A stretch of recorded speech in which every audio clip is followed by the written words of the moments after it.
Summary. What if Naruto met the QB when he was a child? Also, what if the QB wasn't such a bad entity and actually helped Naruto develop the right way before he was named Genin? Chapter 1.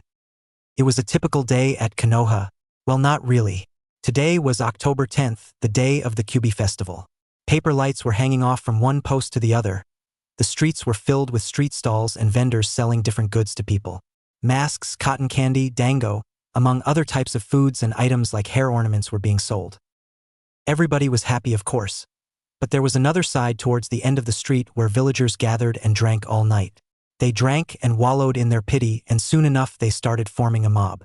A mob whose only target of their pity and hatred was a little blonde kid that was turning 5 years old on that very same day.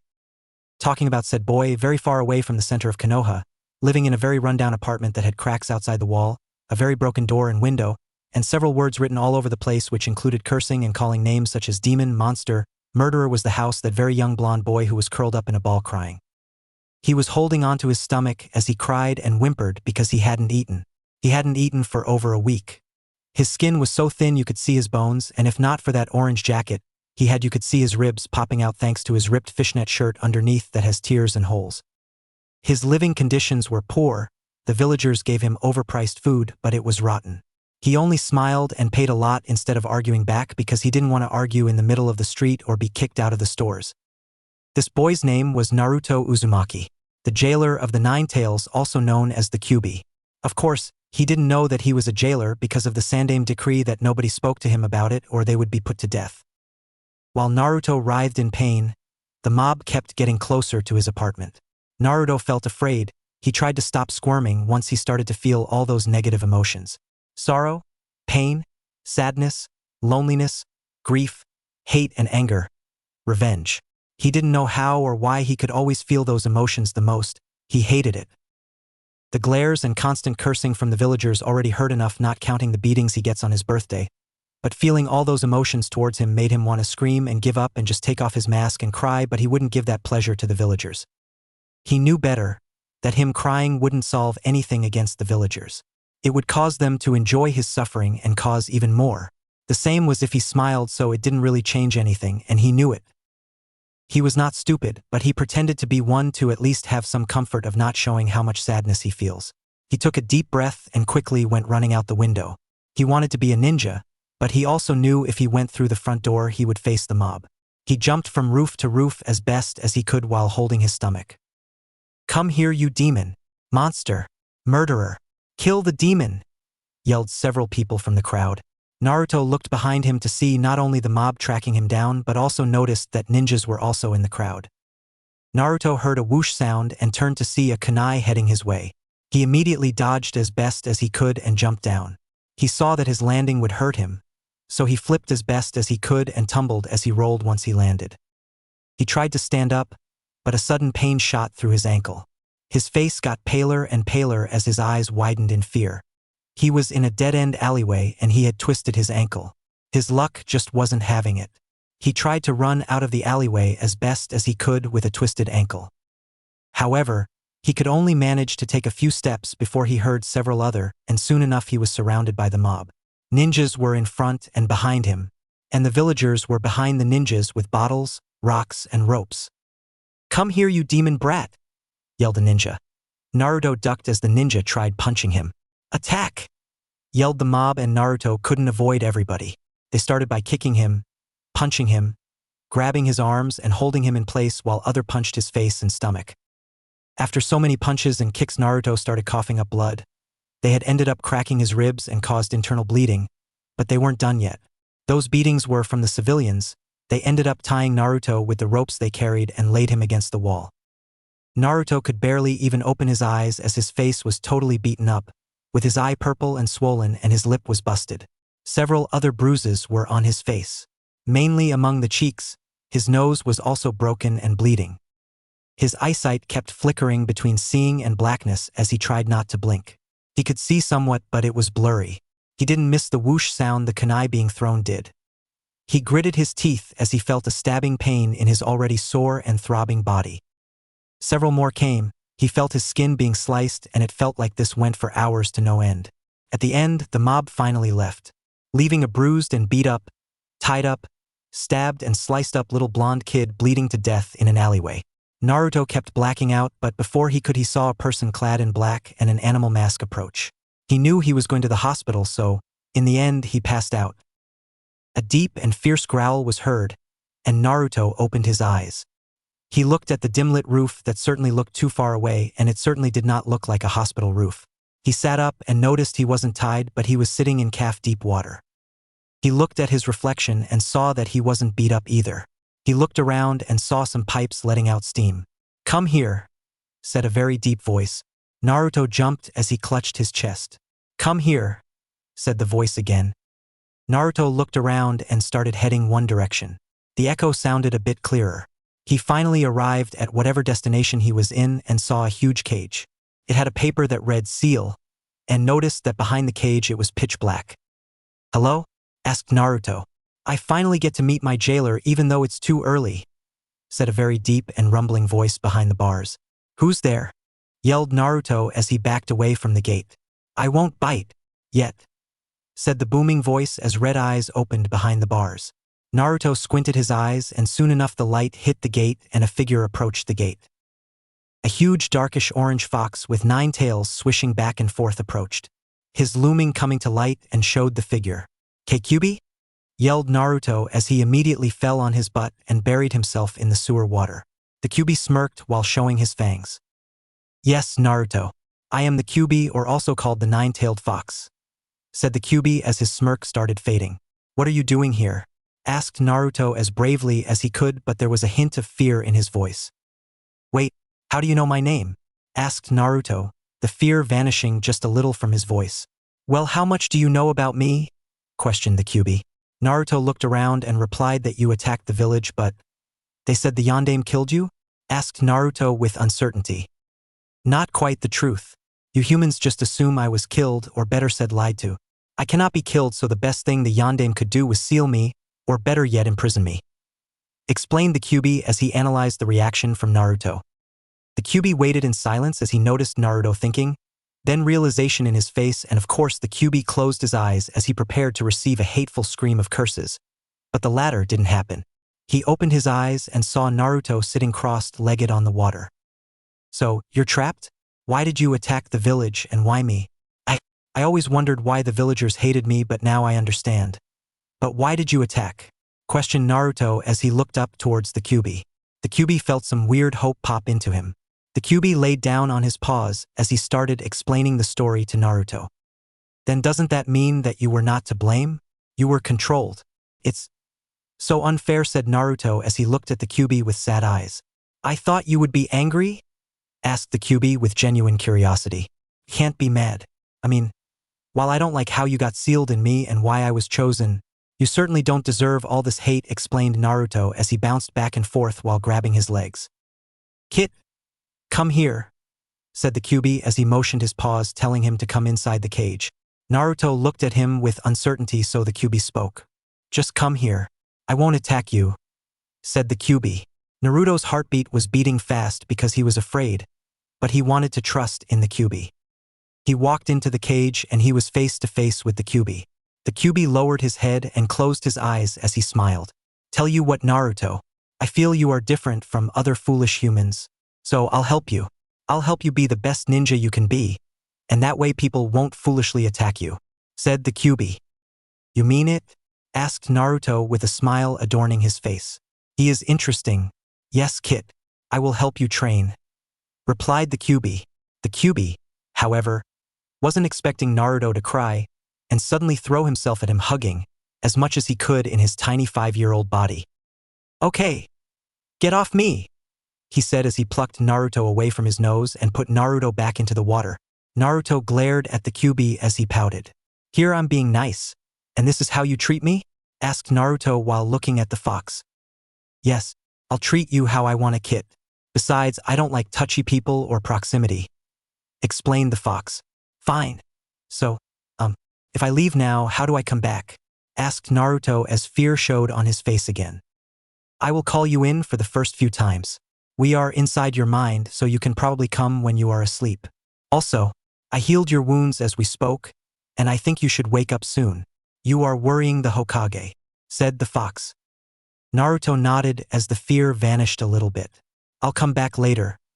I promise, said Naruto, and soon he vanished from the mindscape. The QB stared at the gate and couldn't help the smirk that formed. I am liking this kit, he thought before he fell asleep. Naruto opened his eyes to see a white ceiling. His face felt sore, but he could see now unlike before. He turned his head to the side and saw the old man Hokage arguing with a nurse outside. He closed his eyes again and heard the door open and the Hokage curse under his breath. I'm really sorry, Naruto, whispered the Hokage as he grabbed Naruto's hand. It's okay, old man, replied Naruto as he opened his eyes. He turned to look at the Hokage, who was borderline crying but held back. I'm sorry, I really am.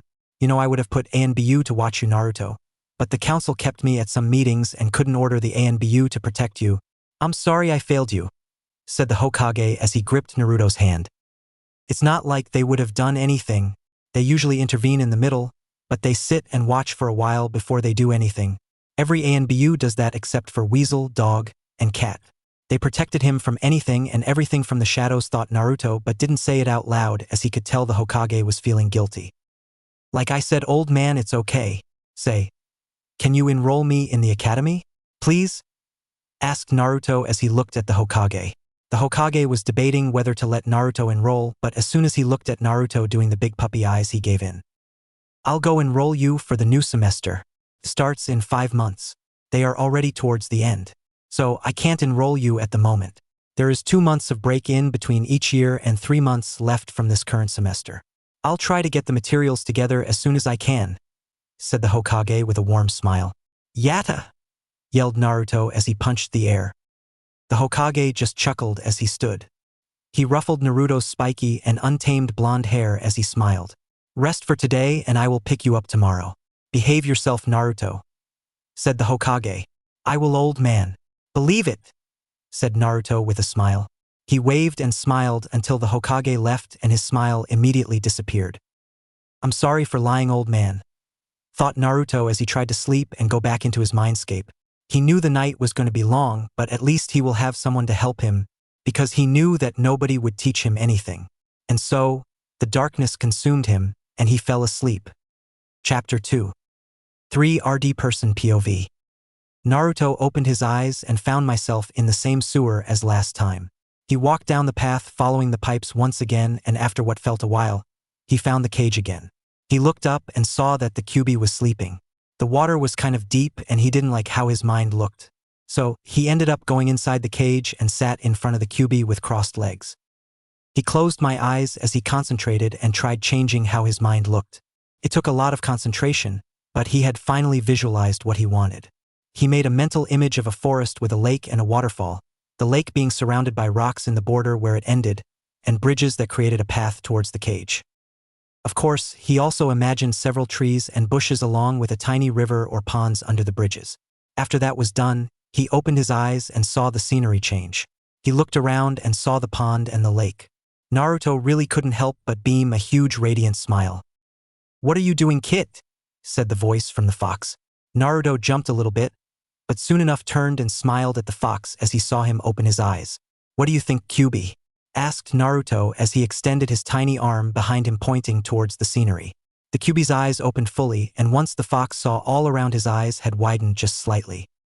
Just what was he doing while I was asleep? Thought the QB as he looked at the huge lake, and as he looked farther away, noticed something that looked like a waterfall. QB? Asked Naruto. That voice snapped the QB from his trance. I like this. It's very peaceful, said the QB with a bit uncertainty. Naruto just smiled as he sat down. I don't know if I can make the cage disappear. I'll try though, said Naruto as he smiled up to the QB. The fox just looked at him with wide eyes as he saw Naruto close his eyes, and a few seconds later the cage started dissipating. The QB, as much as he tried to deny it, he felt guilt start to consume him. Because of him, Naruto, who in his eyes is so much like the Sage of Six Paths, he couldn't be treated as a hero and instead got abused every day in discreet manners. Screw my pride. He deserves better, thought the QB as he wrapped his paw around Naruto. Naruto yelped as he was pulled into the QB's somehow soft fur. The QB nuzzled his cheek against Naruto and Naruto just froze. "K QB?" asked Naruto. My name is Kurama Kit, replied the QB as he loosened the grip he had on Naruto. Naruto was shocked, but he immediately smiled and hugged Kurama's cheek. So, I can call you Kurama? Asked Naruto with a hopeful glint in his eyes. Kurama just chuckled and nuzzled into Naruto. I said I wasn't fond of touching and such. But I will make an exception. You deserve it. I did not want to be looking at the sewer like Mindscape like I had for 6 years. Explained Kurama with a low but rumbling chuckle. Naruto flushed and scratched his cheek. You're welcome, Kurama said Naruto. Kurama looked at him and suddenly a cloud of red chakra surrounded the QB. Naruto panicked and backed up and landed on his butt. After a few seconds the cloud cleared and there stood Kurama in a much tinier scale. Kurama? Asked Naruto and Kurama smirked at him. Yes, it's me. I think I will enjoy the landscape more if my scale is much smaller, said Kurama as he stretched on his smaller scale. He was almost as tall as Naruto if he stood on his hind legs. So he jumped onto Naruto's chest and Naruto laughed. Naruto looked down and couldn't help but smile. A thought suddenly crossed his mind. Kurama? Asked Naruto. Yes, Kit? Asked Kurama as he lay down on the floor with Naruto following afterwards. Can we be friends? Asked Naruto nervously. Kurama stopped swinging his tails as he looked at Naruto. Friends? Replied Kurama. Naruto's eyes showed hurt and showed that he tried to show he wasn't hurting. Nothing. Forget it.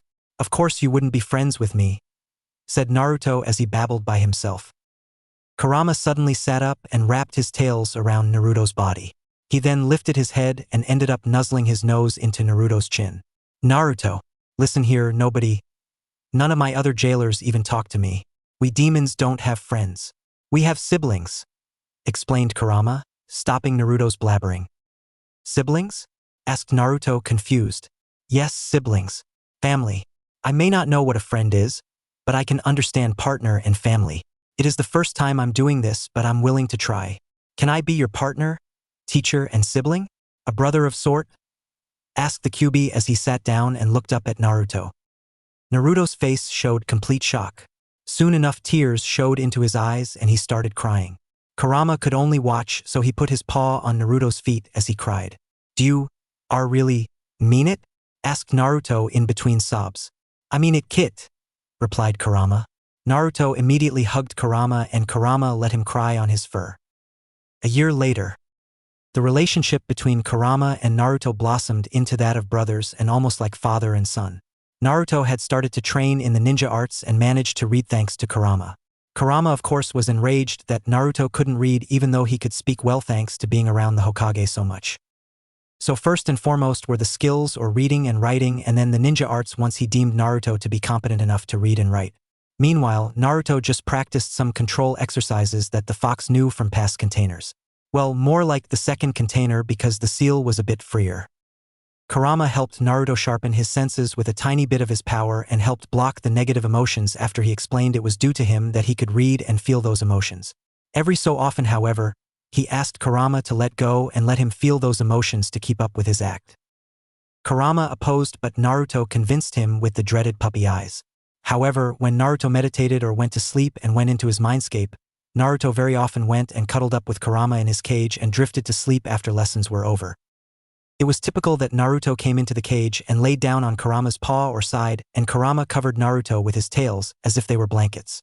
It was usually warm that way for both, and soon enough got used to intimate touching, which Kurama didn't like but still gave it a try for Naruto. Their routine usually consisted of Naruto reading in the outside world and Kurama listened in through their mental link. Then after that, Kurama supervised as Naruto wrote words and their definitions and putting them together to form sentences. After that, a new idea popped up and it was for Naruto to have an idiot mask. Kurama told him to make pranks and how to do certain ones during the first few, but after that Naruto became such a prankster that it wasn't just a mask anymore. Naruto enjoyed it and it also helped him with stamina, speed, and stealth. At least from what the fox told him, so that counted as training too. Then, Naruto had to do the same inside his mindscape, but Kurama would chase him and Naruto would have to hide all over his mindscape and imagine setting up traps to gain intelligence and strategies. Also during one of their sessions, things like Kawarimi, Henge and clones were reviewed. So was the fact that Chunin and above train with certain elements. Today, however, Kurama was sleeping, so he told Naruto to walk around the village or something while practicing the leaf exercise. Naruto had stuck about 25 leaves around his body under the clothes. Also thanks to Kurama, Naruto had found other precious people like the Hokage, the Ichiraku family.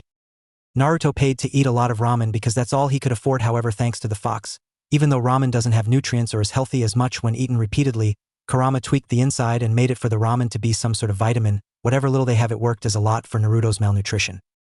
Naruto walked around alleyways, climbed trash cans and ran across the roofs as he went towards this lake he wanted to visit. When he arrived, he saw a boy standing by himself at the lake. Naruto approached silently as he watched the boy do a jutsu and make a crappy fireball. Naruto kept walking silently until a wood from the bridge resounded under Naruto's feet, and Sasuke turned to look at Naruto. "Who are you?" asked the boy as he frowned. "My name is Naruto. Naruto Uzumaki." "You?" asked Naruto. "Hey Kurama, do you feel any hatred from him towards me?" asked Naruto, and Kurama was kind of asleep but heard him and replied, "No kid, he doesn't," and went back to sleep. "Thanks," replied Naruto as he went back and looked at the boy. "My name is Sasuke. Sasuke Uchiha," said the boy named Sasuke. "Say, you're an academy student, right?" asked Naruto as he walked closer. "No," replied Sasuke confused. "How old are you?" asked Naruto. "Why do you care?" said Sasuke, rage filling his voice. "Calm down. I've been in the academy for 1 year now, almost 2, so I'm technically a second year. They teach more things depending on the grade," said Naruto. Obviously Sasuke didn't know how Naruto ended up learning nothing, but Sasuke just ended up looking like he was contemplating on telling him, and it took a moment of silence until he spoke. "I'm not in the academy yet," said Sasuke. "I see. Say, I saw you doing a jutsu, but you're having problems with it?" asked Naruto.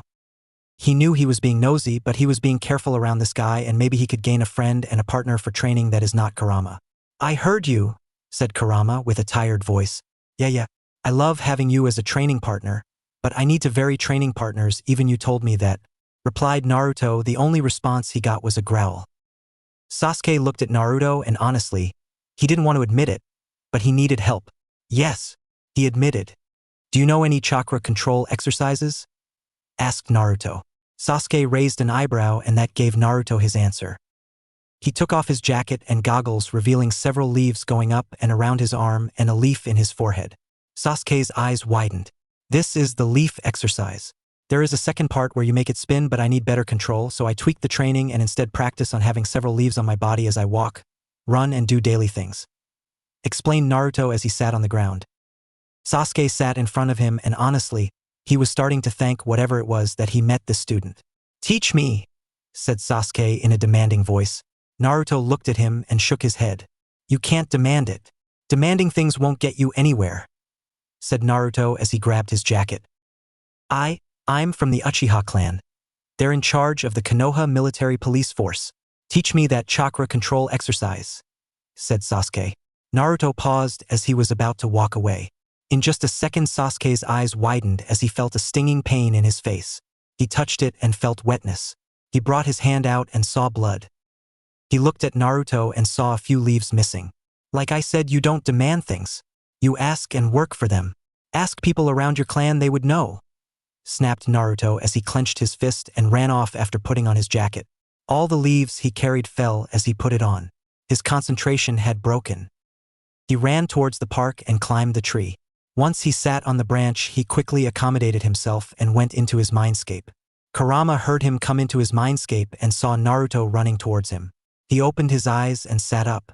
"What's wrong, Kit?" he asked as he felt sadness over Naruto. Naruto ran to him and hugged him as he cried inside his mindscape. "That boy I was talking to, he is a fucking jerk. I was trying to help him, and instead he's demanding that I teach him. I told him off mainly because he tried to brag that his family was Konoha's military police force. I hate him," said Naruto as he buried himself deeper between Kurama's fur. Kurama just sighed as he wrapped his tails around Naruto. "So, what did you tell him?" asked Kurama. "I told him that instead of demanding, he should ask and work for them. I also told him to ask his clan for help since they would know. At least he has a clan to rely on. Whereas," explained Naruto as he broke down crying. Kurama felt the wetness coming in touch with his fur and he sighed. "Calm down. He won't understand," But hey, why are you feeling sad over that, huh? He doesn't have the almighty QB with centuries of knowledge to help him out, does he now? Asked the fox with a bit of cockiness in his voice. Naruto stopped crying for a bit to listen to what Kurama said, and honestly Kurama knew what to say to cheer him up. Naruto couldn't help but giggle into Kurama's fur. QB 55 Naruto 20. He is easy to understand somewhat, thought the fox as he chuckled. Are you feeling better now? Asked Kurama. Naruto smiled and nodded. Alright, now let's get to work. Go back outside and train with the leaves again. Go! Said the QB as he slightly pushed Naruto away, to which Naruto nodded, stood up, fake saluted and left his mindscape. Once Naruto had left, the fox laid once again in the ground under a tree shade. This kid really? Thought the fox with a chuckle as he drifted off to sleep once again. Naruto awoke and found himself almost falling off the tree branch he was sitting on.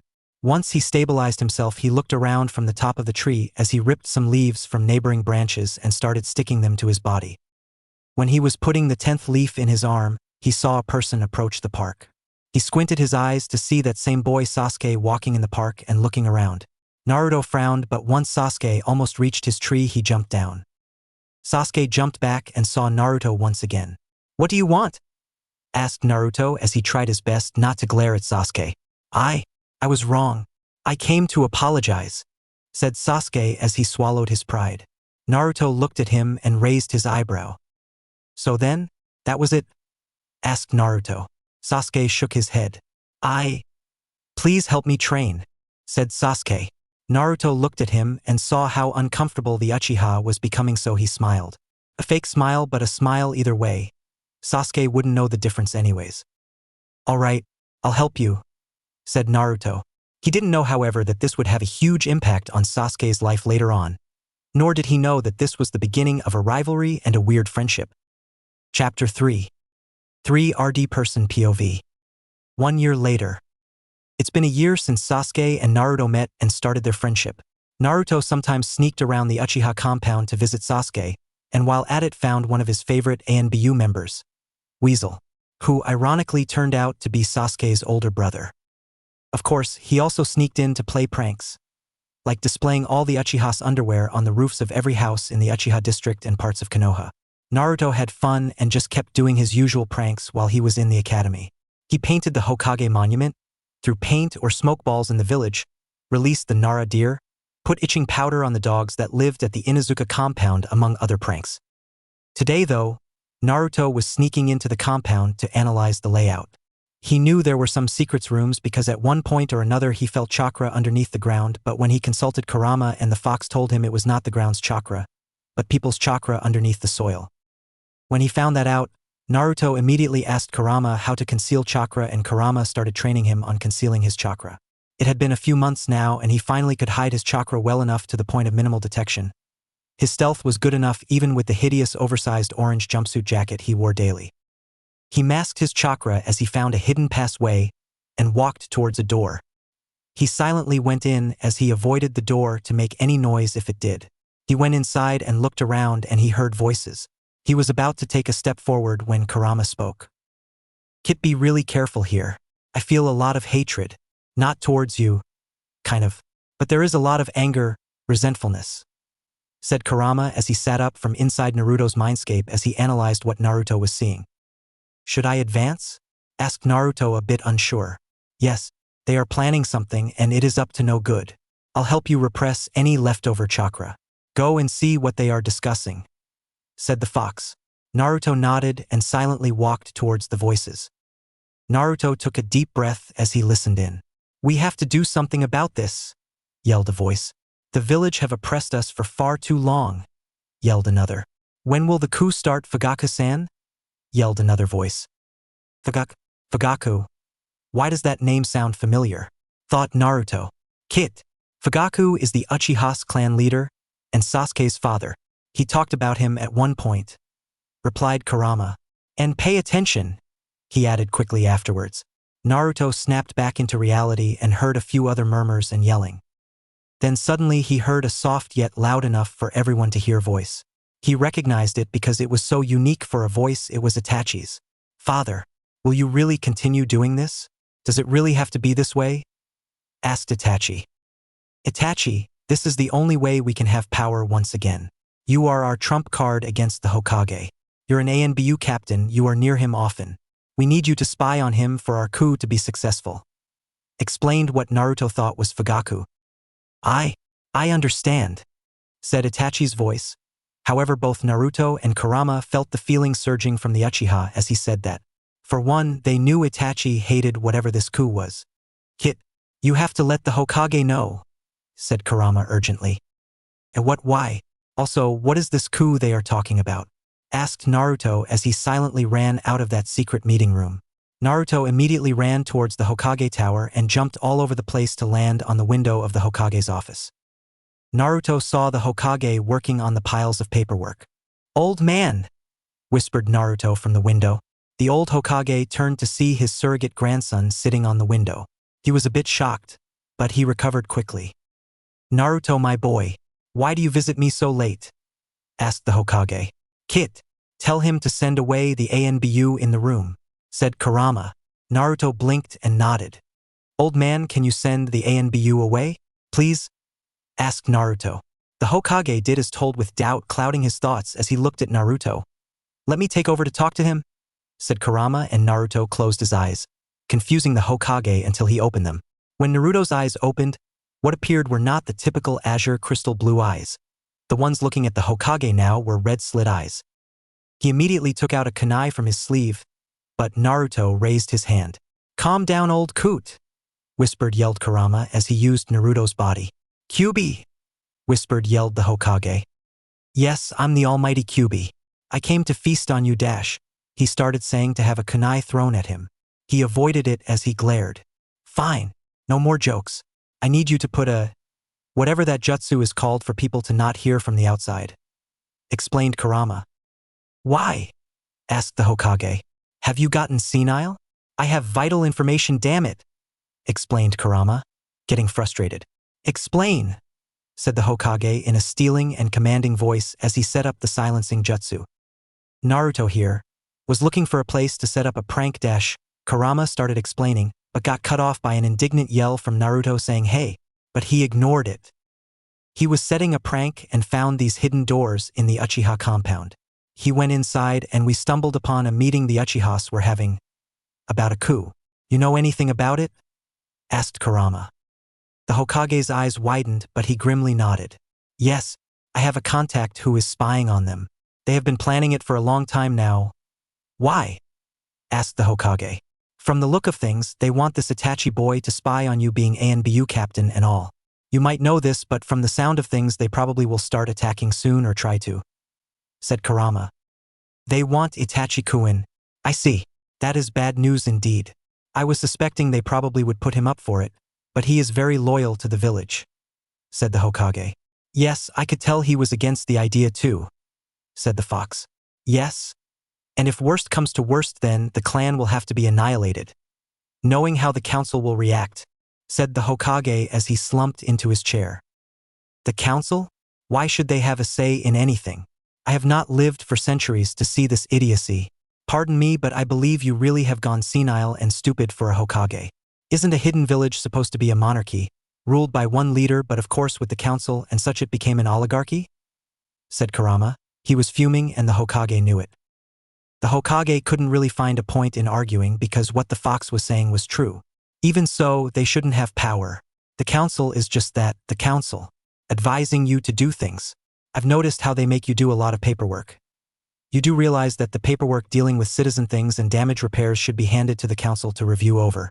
The Hokage should primarily focus on the ninja for the better of the village, said Kurama with a sigh. The Hokage just slumped as he took out a pipe and lit it. He took a deep inhale from the pipe as he started smoking. He listened to the Kyuubi rant a bit more about the council pushing everything on him and how much power they are getting, but what hit home was the last part of the rant. Even Naruto knows that when you are in a meeting, everybody who is nice to him turn on him because you didn't command them to protect him. The council doesn't do anything to prevent it either. They take your time away so that way there is not much protection for Naruto. You have to put them in their places, old coot/old man. He said, but the last part was said by both the fox and Naruto. The Hokage recoiled back as he clenched his fists. What do you mean? asked the Hokage while rubbing his temples as he watched the Kyuubi fade out and gone were the red slit eyes and the blue azure eyes were back again. Old man, the council has you wrapped around their fingers. The academy standards have gone down ever since the Third Shinobi World War. I understand we need more ninja and watering down the academy level helps pass more people, ninja family kids or civilians. But those kids often end up dead. They are not ready to be shinobis, said Naruto as he approached the old Hokage. That's why they have Jounin Sensei's Naruto, said the Hokage. Yes, I know that, old man.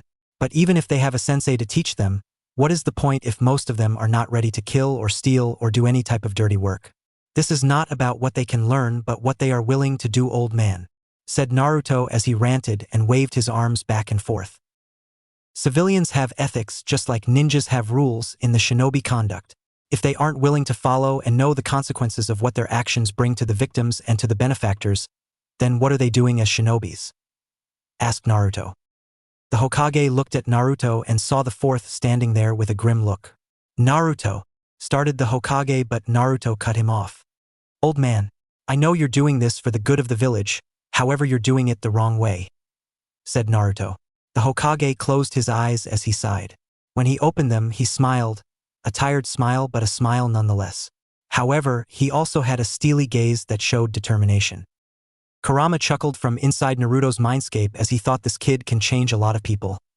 Speaking of which, hey Naruto, tell the old man to plan something about the coup and such but also ask if he is making any travels to neighboring countries, said Kurama as he laid down on his paws.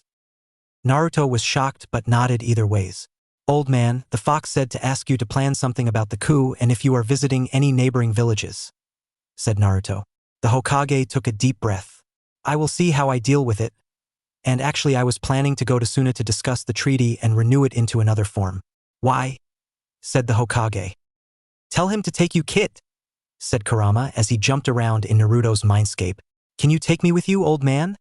Blurted Naruto suddenly while gripping his head because somehow it hurt when he was awake and Kurama was jumping in his mind. I will think about it. Also, when were you planning to tell me about the Kyuubi and you contacting each other? Asked the Hokage as he glared at Naruto. Oops, thought Naruto. However, he also narrowed his eyes at the Hokage. The question is more of when were you going to tell me I carried the Kyuubi, said Naruto. Naruto saw the Hokage recoil back in guilt.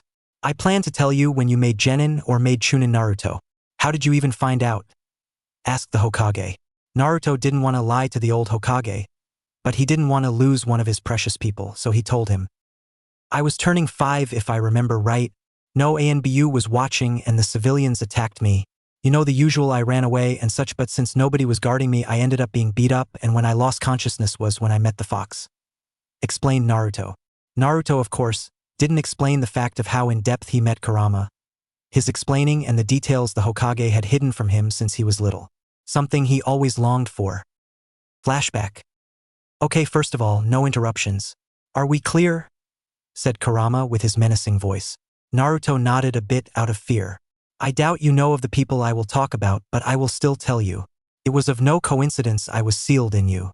In the first place, I have only been sealed up in 3 containers or also called Jinchuriki. Jinchuriki are people who have tailed beasts such as myself, and there is 9 of us, ranging from number of tails from 1 to 9. Explained Kurama as slowly as he could for Naruto to process the information. Once Naruto nodded, still a bit lost but grasping the meaning, Kurama continued his tale.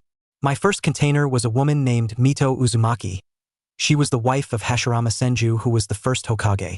Her seal was actually really restraining, so I didn't get to see much of the outside, unlike my second container who sealed me due to Mito getting weaker due to being old. My second container's name was Kushina Uzumaki. There is a pattern, mind you, if you haven't noticed. Usually, if a Jinchuriki is a female or a woman, and they end up getting pregnant, the seal starts weakening and is at its weakest during childbirth. Any questions so far? Asked the Kyuubi. Yes, what is pregnant? And what does this have to do with me? Asked Naruto, completely confused. Kyuubi sighed as he tried not to facepalm.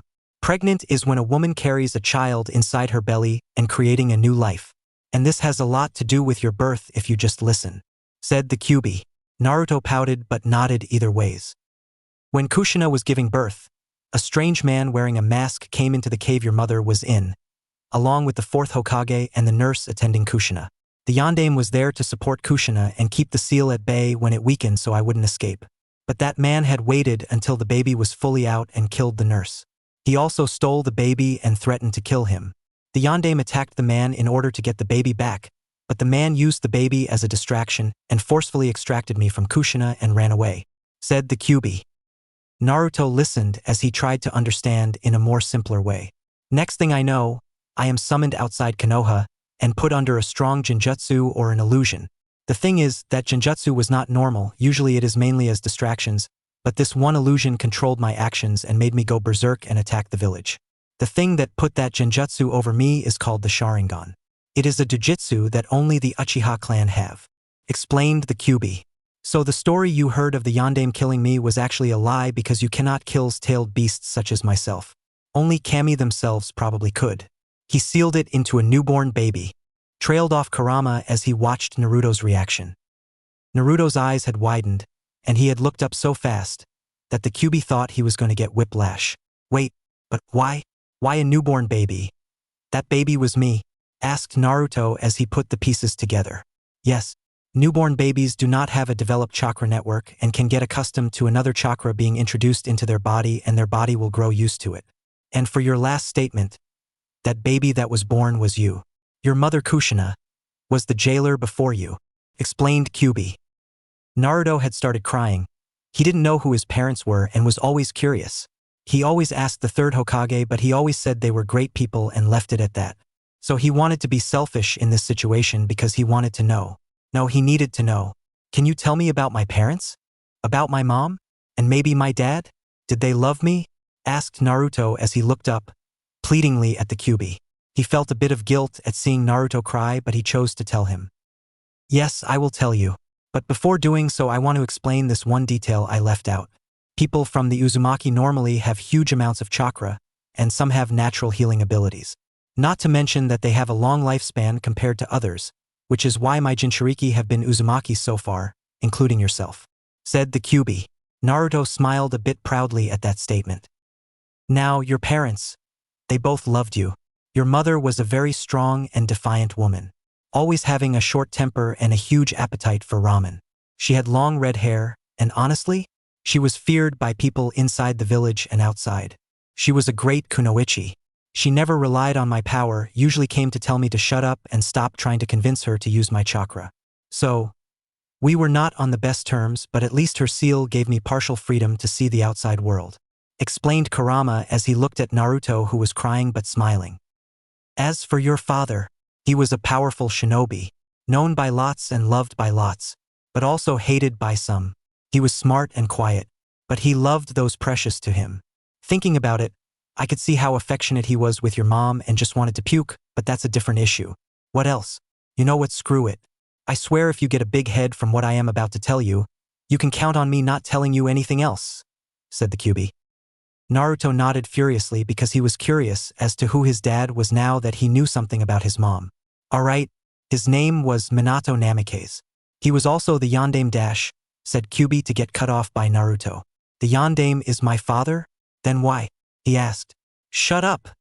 Boomed the Kyuubi's yelling. Naruto stopped and looked at the Kyuubi. I wasn't done. I believe the reason you didn't get his last name was not only because you are an orphan but because you have me inside and because he had a lot of enemies. I can assure you that they cared. I mean, during my rampage I almost killed you, but they jumped in the way to protect you. Your mother was weak due to me being ripped out of her, and me stabbing her didn't help.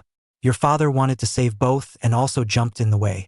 In the end, the yondaime, your father, sealed me with the last of his strength and summoned the Shinigami to seal me into you. Or at least half of me. I wish I could tell you their last words. But I was not myself at the time.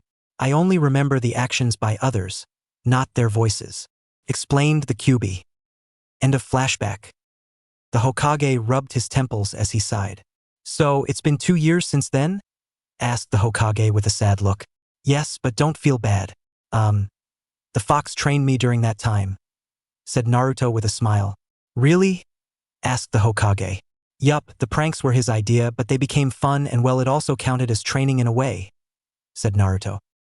The Hokage couldn't help but laugh. Now I see. I was wondering why you suddenly took such dedication on pranking the village, said the Hokage. Yeah, Believe it, said Naruto with a smile. The fun was interrupted when both Naruto and the Hokage felt a chakra signature approach. The Hokage's eyes narrowed and looked at Naruto, who suddenly hid his chakra signature and hid behind the bookshelf near the Hokage. The Hokage looked at Naruto surprised but immediately hid it and took down the seal, and the Anbu weasel came in through the window. Hokage-sama, said what was trying to be a neutral voice, but you could hear the desperation in his voice. The Hokage put the silencing seal around the room, knowing fully well that Naruto was still in the room. Naruto already knew, but he would discuss this issue with Naruto later. For now, he concentrated on Itachi. Take off your mask and tell me, Itachi-kun, what happened? Asked the Hokage, even though he already knew. The Uchiha elders and my father want to start the attack soon. I tried convincing my father not to do it, but he won't listen to reason. His judgment is so clouded by the mistrust that was shown to the Uchihas since the beginning of Madara Uchiha and Hashirama Senju, explained Itachi. I understand, Itachi-kun. How long do you expect them to start the coup? Asked the Hokage as he took a smoke from his pipe. I believe it would be possibly around July. So, in 6 months, Hokage-sama, replied Itachi as soon as he did the math on when the attack was possibly going to happen. I understand, said the Hokage as he took another deep breath of smoke. Naruto's nose wrinkled to the smell since his nose was more sensitive now because of Kurama. He held in his voice when he was about to cough. We need to think of an easier way to stop the clan from making those plans, Hokage-sama, said Itachi. It's not much the clan you care about, but those important to you. Sasuke, ensure Sui that his soul rests in peace, said the Hokage. Itachi solemnly nodded as he stood straight. I'll figure out a way. Just give me, I'll say 2 months, said the Hokage. Itachi looked at the Hokage with hopeful eyes, even if his face was stoic. Naruto listened attentively, and once the conversation was over and Itachi had left, the Hokage took down the jutsu once more and Naruto stepped out. This coup thingy, it will cause problems for the village, right, old man? Asked Naruto as he sat on the old Hokage's lap. The Hokage simply smiled. A sad smile, but a smile nonetheless, and ruffled Naruto's hair. Yes, my boy. If this coup is successful, then Konoha will be at war with itself, said the Hokage. Naruto nodded and sighed. What is it that the Uchiha are doing right now? Asked Naruto. The Hokage knew not to give information so easily, but the look Naruto gave him told him to trust him. As long as you don't speak about it to anyone, not the coup, nor the information I will give you. Can you promise me that? Asked the old Hokage. Naruto looked at him and thought for a second. He sighed as he nodded. All right, old man. I'll keep my mouth shut. It's a promise, said Naruto at the end. The Hokage smiled and then started telling him about how the Uchiha were enclosed to a certain part of Konoha because of suspicions of the Kyuubi attack. Naruto nodded because he did know Kurama was controlled by the Sharingan but didn't tell the Hokage. So then why not show them you trust them by letting them out of those confined walls? Like, say, to help the village and socialize. Or if worst comes to worst, kill only the ones leading it. I don't think everybody wants to go in a war, especially if they have children, excluding Sasuke's father, said Naruto. The Hokage blinked because he was shocked once again by what Naruto had suggested. Kurama meanwhile was laughing his ass off at the dumbfounded look the Hokage had on his face, which by return made Naruto smirk even though he didn't mean to. Anyways, old man, are you taking me with you to that village or not? Asked Naruto as he crossed his arms. That snapped the Hokage from gaping like a fish, and he smiled. He surely was going to thank Naruto later. All right, I will take you, said the Hokage. Naruto immediately beamed, smiled, and cheered. All right, tell me when you're leaving, old man, said Naruto as he ran out of the door and back towards his apartment. Chapter 4. No more than 2 days later, after that meeting with the Hokage, did Naruto pack his things because an Anbu dog dropped by and told him. Naruto was excited because he would get out of the village, and for some reason when he visited Kurama, the fox seemed nervous. What's going on, Kurama? Questioned Naruto as he slumped on his bed as he waited for the Hokage to pick him up, or at least the Anbu to pick him up. Nothing, kit, replied Kurama as he watched his reflection in the lake that was in Naruto's mindscape. Don't lie to me, please, Kurama, said Naruto with a pout as he came and sat next to him. The fox sighed as he splashed the water with his paw. I believe one of my siblings is in Suna. I will need you to find my sibling's container. Knowing the raccoon, he probably won't stop pestering his container," said the fox as he started walking away from the lake. "I see. I will do my best to find both of them then. I got to go, Kurama. Talk to you later," said Naruto as he left his mindscape. Kurama smiled softly as he shook his head. "Please save them," thought Kurama as he laid down on the grass and softly went to sleep. A few hours later, the Hokage along with Dog and Naruto were at the gates. The ANBU dog was carrying Naruto and the Hokage was still wearing his robes. "Let's go," he said, and they immediately jumped from the gates into the trees. Naruto was in awe at so much green with plants and trees as he was carried. It was dark, but there were roads hidden among the trees and some even led to some passages over tiny rivers. Kurama made a mental map as Naruto looked around and smiled. "This will be a great training spot afterwards," thought Kurama. Kept being green, but you could see differences in bushes and trees along with the roads or ground. And so the travel was quick but quiet. 2 days later, the scenery had now changed, and Naruto panicked when he had seen so much sand out of nowhere. The sun hit the ANBU's body along with Naruto. The Hokage was somewhat protected because of the robe and hat, but Naruto couldn't handle the harsh sun rays eating up his head and back. "Old man, it hurts. Just what is this?" yelled Naruto while being all dramatic and shielding his eyes as he squinted into the distance. Kurama couldn't help but laugh his ass off in his cage as the ANBU and the Hokage sweat dropped but chuckled at Naruto's antics. When they were approaching the village, however, the air changed. The Hokage looked at Naruto, who suddenly had a serious look in his face. "Old man, people here don't know who I am, right?" asked Naruto as he clung himself tightly on the ANBU, wrapping his tiny arms around the ANBU's shoulder and grasping what little cloth the ANBU wore as uniform. "Yes, Naruto. They don't know you and your job. Do not forget to be careful though, Naruto. Suna isn't that welcoming to strangers," explained the wise Hokage. Naruto just nodded and extended his arms towards the Hokage. The Hokage smiled as he walked up to Naruto and took him away from the ANBU's back and into his arms. He smiled at Naruto as he walked into the village. The ANBU was handing the papers in at the front desk in the gates of Suna for the check-in, and the Hokage let Naruto touch the ground. "I will be going to meet the leader of this village now, Naruto. I know you are good with directions, but just in case, Dog here will draw a tiny map of the inn we are staying at, but you can do some light travel before coming to the inn. After all, this is your first time outside the village," said the Hokage as he ruffled Naruto's head. "I'm not a little kid, old man," said Naruto as he pouted. "Sure you aren't? You are tiny and you are barely 7, said the Hokage with a smile. Naruto was about to retort until he heard a snort. "He got you there, Kit," said Kurama as he chuckled. Naruto mentally slapped the fox and pouted outwardly. The Hokage couldn't help but have an amused smile in his face, but he couldn't hold back the meeting any longer. "All right, I'll be leaving now. Behave yourself, please, Naruto. And don't cause trouble," said the Hokage as he suddenly vanished in a cloud of smoke and leaves. The ANBU had disappeared with him, but as Naruto looked around he noticed the paper under the rock with the drawing. That was honestly simple but not a whole lot given. Naruto sighed and started walking as he put away the piece of paper. /N. Imagine those stick figure-like drawings that are like gate and then a random line and a dot to destination. Who names the inn Suna? Isn't that just the name of the village? Like seriously, thought Naruto while Kurama just shook his head as he heard his tenant complaining about not being original and such. A few minutes later, Naruto walked around, and people looked at him curiously but then ignored him.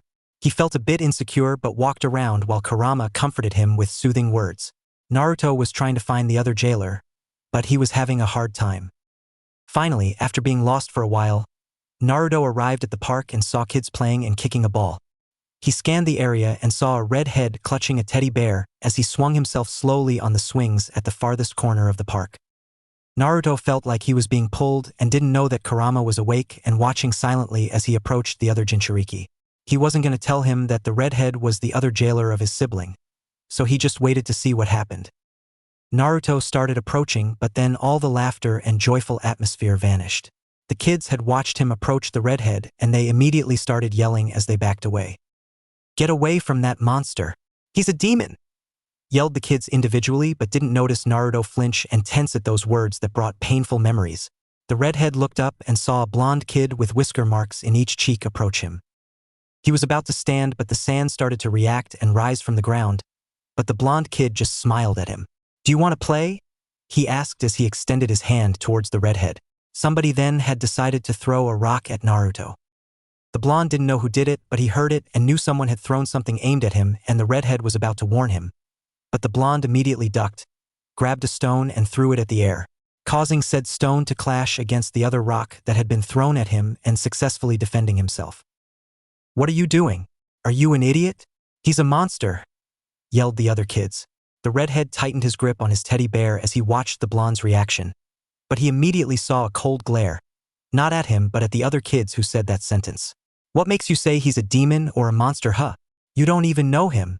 You are the monsters because he isn't even doing anything to you, yet you insult him," yelled the blonde as he glared at the other kids.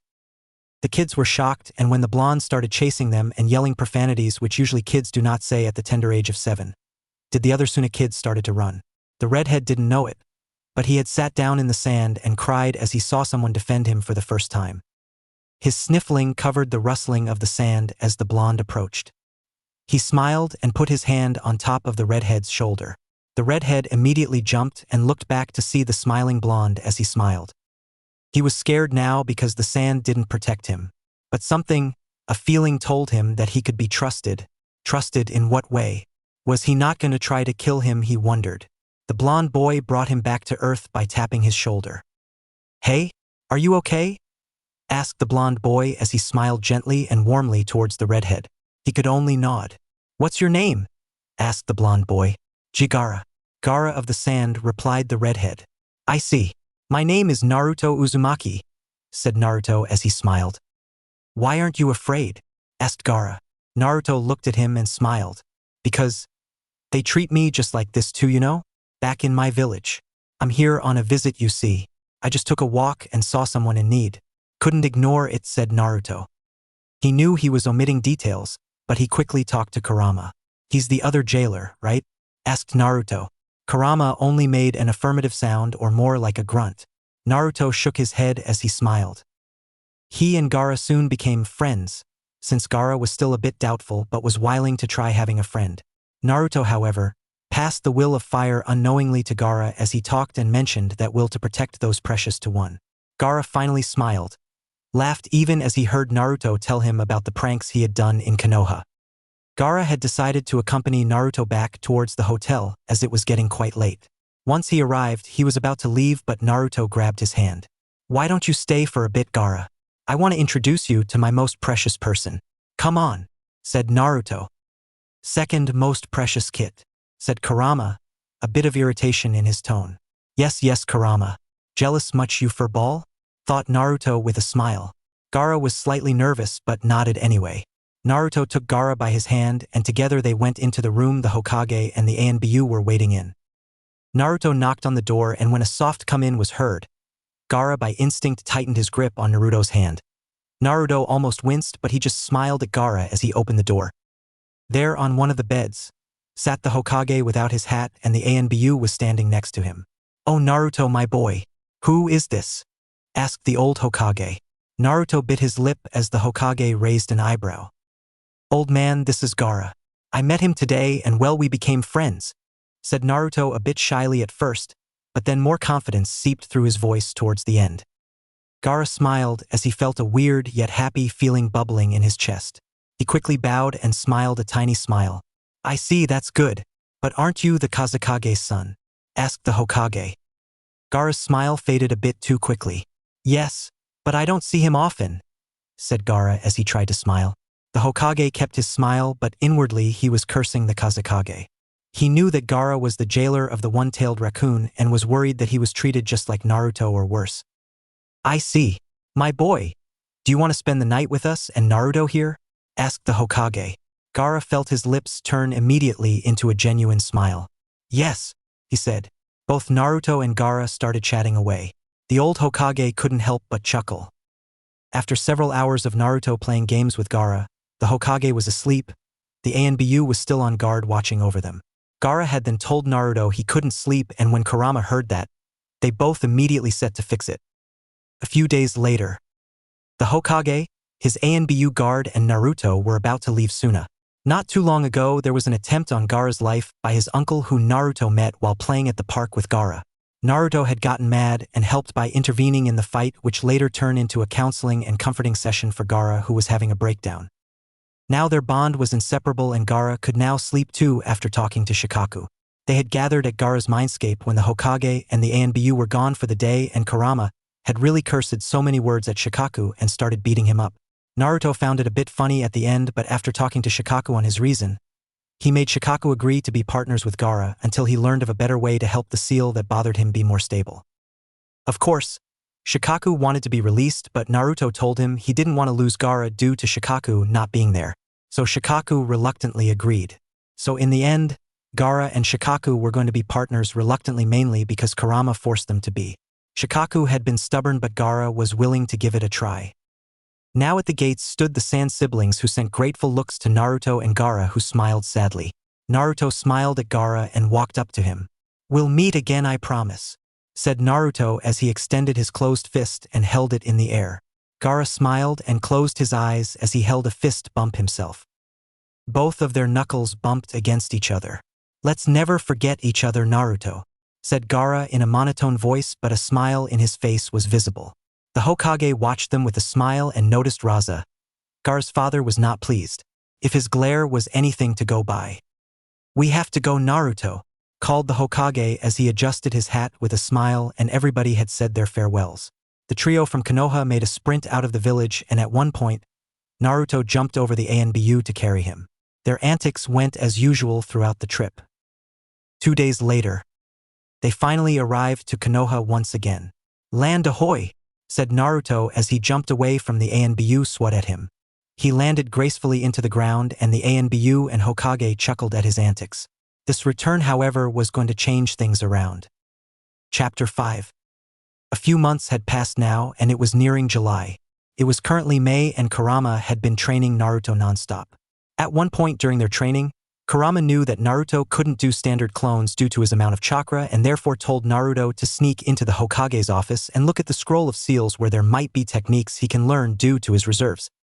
Naruto had done as told and sneaked in when ANBUs and staff were changing turns, creating a gap to sneak past as long as the chakra and sounds could be hidden.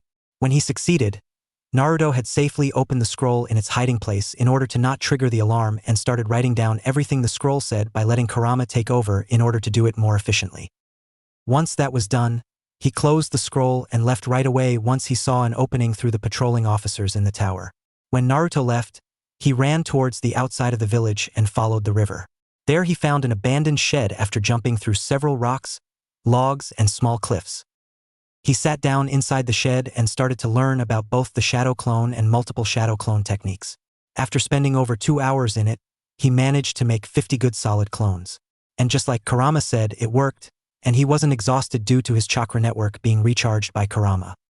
They had read the technique more in depth afterwards, and that helped Naruto find that memories transfer after the clone is dispelled, and that they're physical but can be dispelled with a single strong hit. So what Kurama was planning was having Naruto practice his henge on his clones and go grocery shopping. At first, Naruto smacked himself due to him not thinking about it before Kurama did, but it worked out in the end.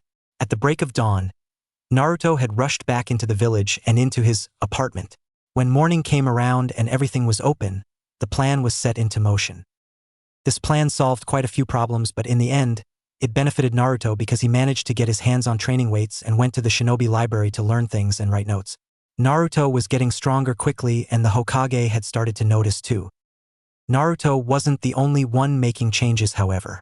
The Hokage had called a meeting and finally brought forth the issue of the civilian council having too much power and freedom to do what they please, and managed to reduce the influence and power from the civilian council thanks to the shinobi side of the council, who were all up for the civilian council powers to be reduced. The academy was shut down for about a month, Chunin teachers were retaught, and books got rid of. The academy couldn't be changed as quickly, there was no early graduation due to being in time of peace, but the skills taught at the academy were more shinobi-based and not book-based. They trained more physically with laps, push-ups, and sits-up. They taught students about elements and had them test their affinities for later reference to their Jounin sensei, and taught different career paths they could choose to become experts on throughout their career. The career choices were given their summary and what they do. Some careers they talked about were taijutsu specialist, genjutsu specialist, ninjutsu specialist, all-rounder, medic nin, hunter nin, infiltration, torture and interrogation, among others like weapon specialist and poison specialist. They also talked about seduction missions and the ranking of missions and possible ambushes even in lower-level missions. They also taught basic chakra control exercises, hand signs and coded language, along with theory on how to not reveal information during an interrogation and the benefits of it. They still learned history about Konoha, but they also learned about other villages like their kages and usual main affinity found in those villages along with known bloodline limits. Naruto smiled as he saw the changes and slowly but surely every classmate was getting onto the game. Naruto visited the Hokage often to find how the Uchiha integration into society had changed the plans, and today he was going to find out the results before the final decision. Time flew by, but it was now night and the meeting was being held.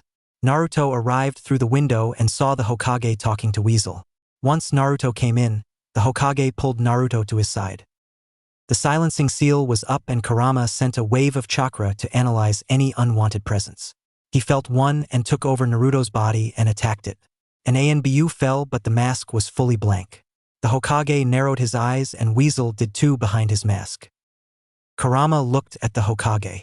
"I think the meeting should proceed now," said Kurama as he smirked. Itachi was about to pull a kunai, but a hand motion of the Hokage stopped him. "It's okay. He can be trusted," said the Hokage. Itachi was nervous but stood down. "Yes, sir," he said as he took his hand away from his pouch. "First of all, let me talk. Me and the kid overheard about the coup around January. Naruto was the one who suggested the integration of the Uchiha back into the village, among other things. Now we're here to talk about the coup. We don't know if there have been any changes, but Naruto wants to avoid it at all cost. So, tell me, boy, what is the current plan of your father?" asked Kurama. "Please tell us if it has changed anything, Itachi-kun," said the Hokage. You could hear the small hopelessness and desperation hidden in the old Hokage, showing how he really felt. Itachi took off his mask, showing the pain he was feeling behind those onyx eyes. He looked down for a moment and then at the Hokage. "Yes, it has.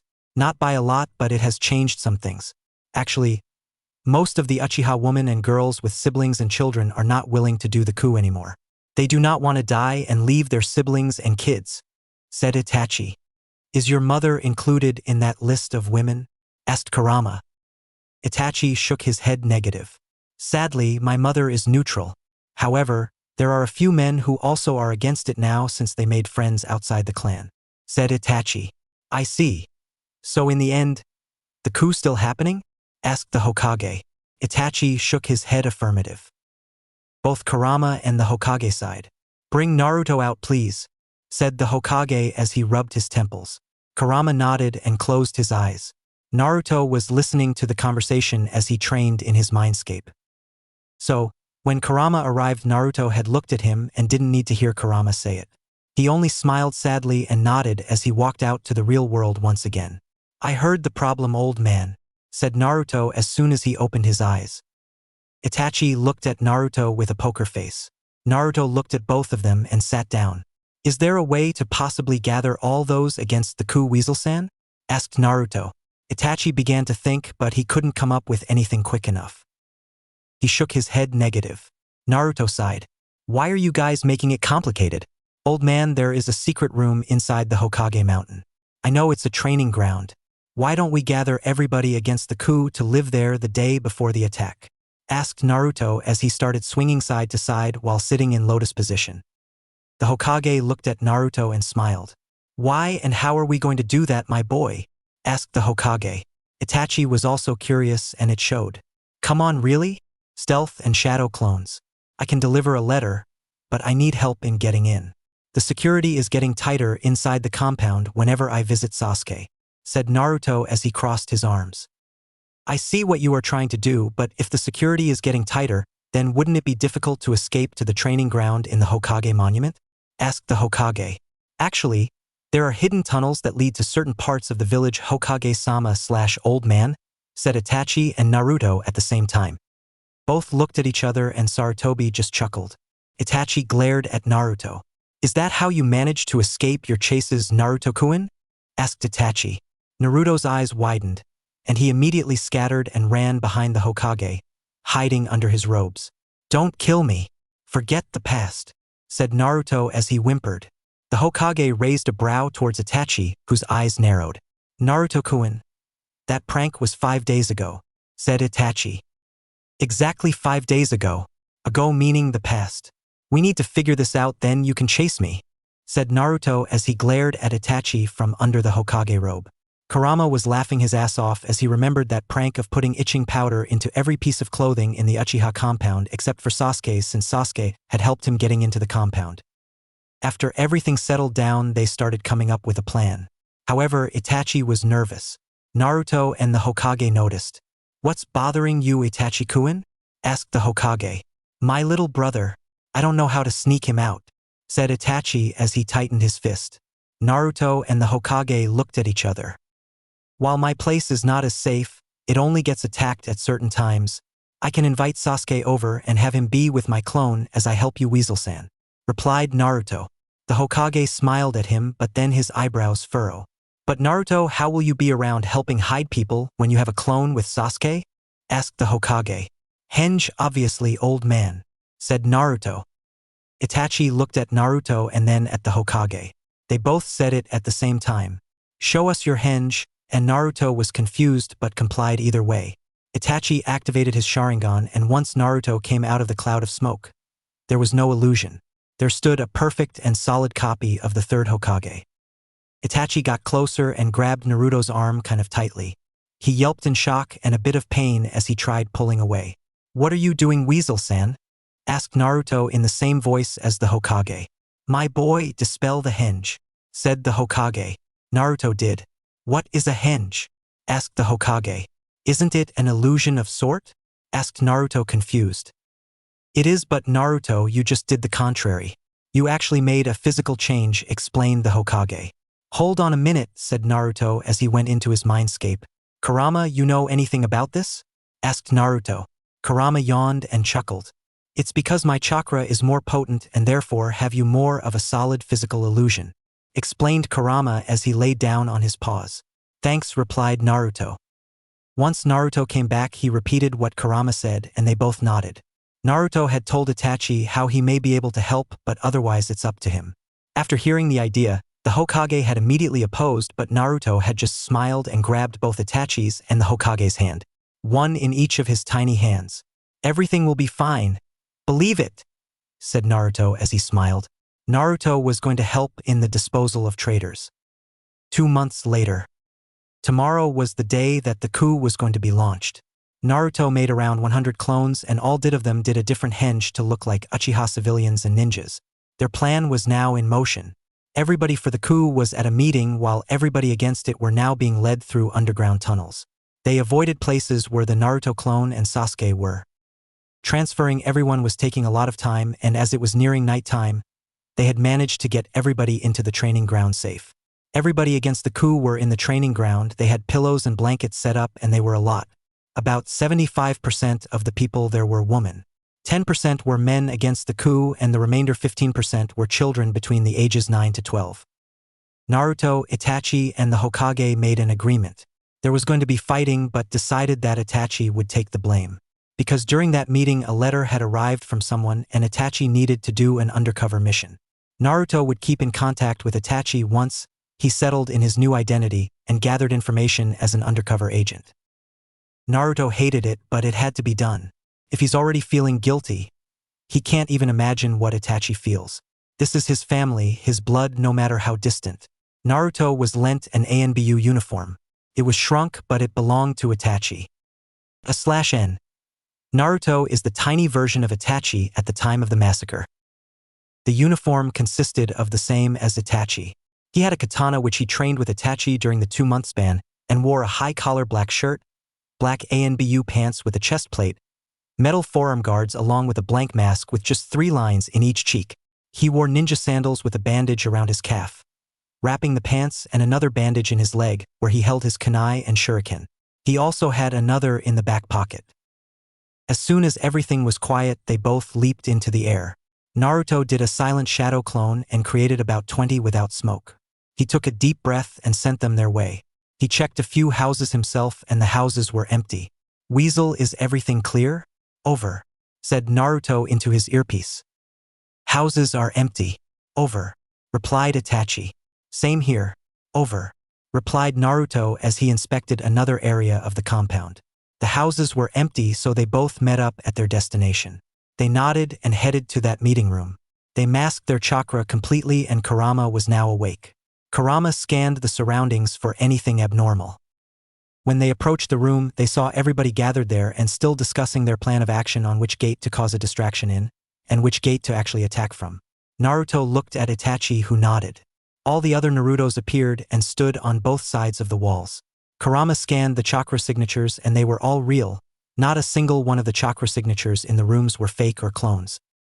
Itachi did a hand signal and all the clones and real Naruto charge in with a shunshin to different areas with katana drawn and started to cut people's throats. Blood splattered and covered his chest plate and mask along with sword and hands. Both of them were chanting the same thought as they stabbed brains, eyes, hearts, slashed throats, slashed bodies in half.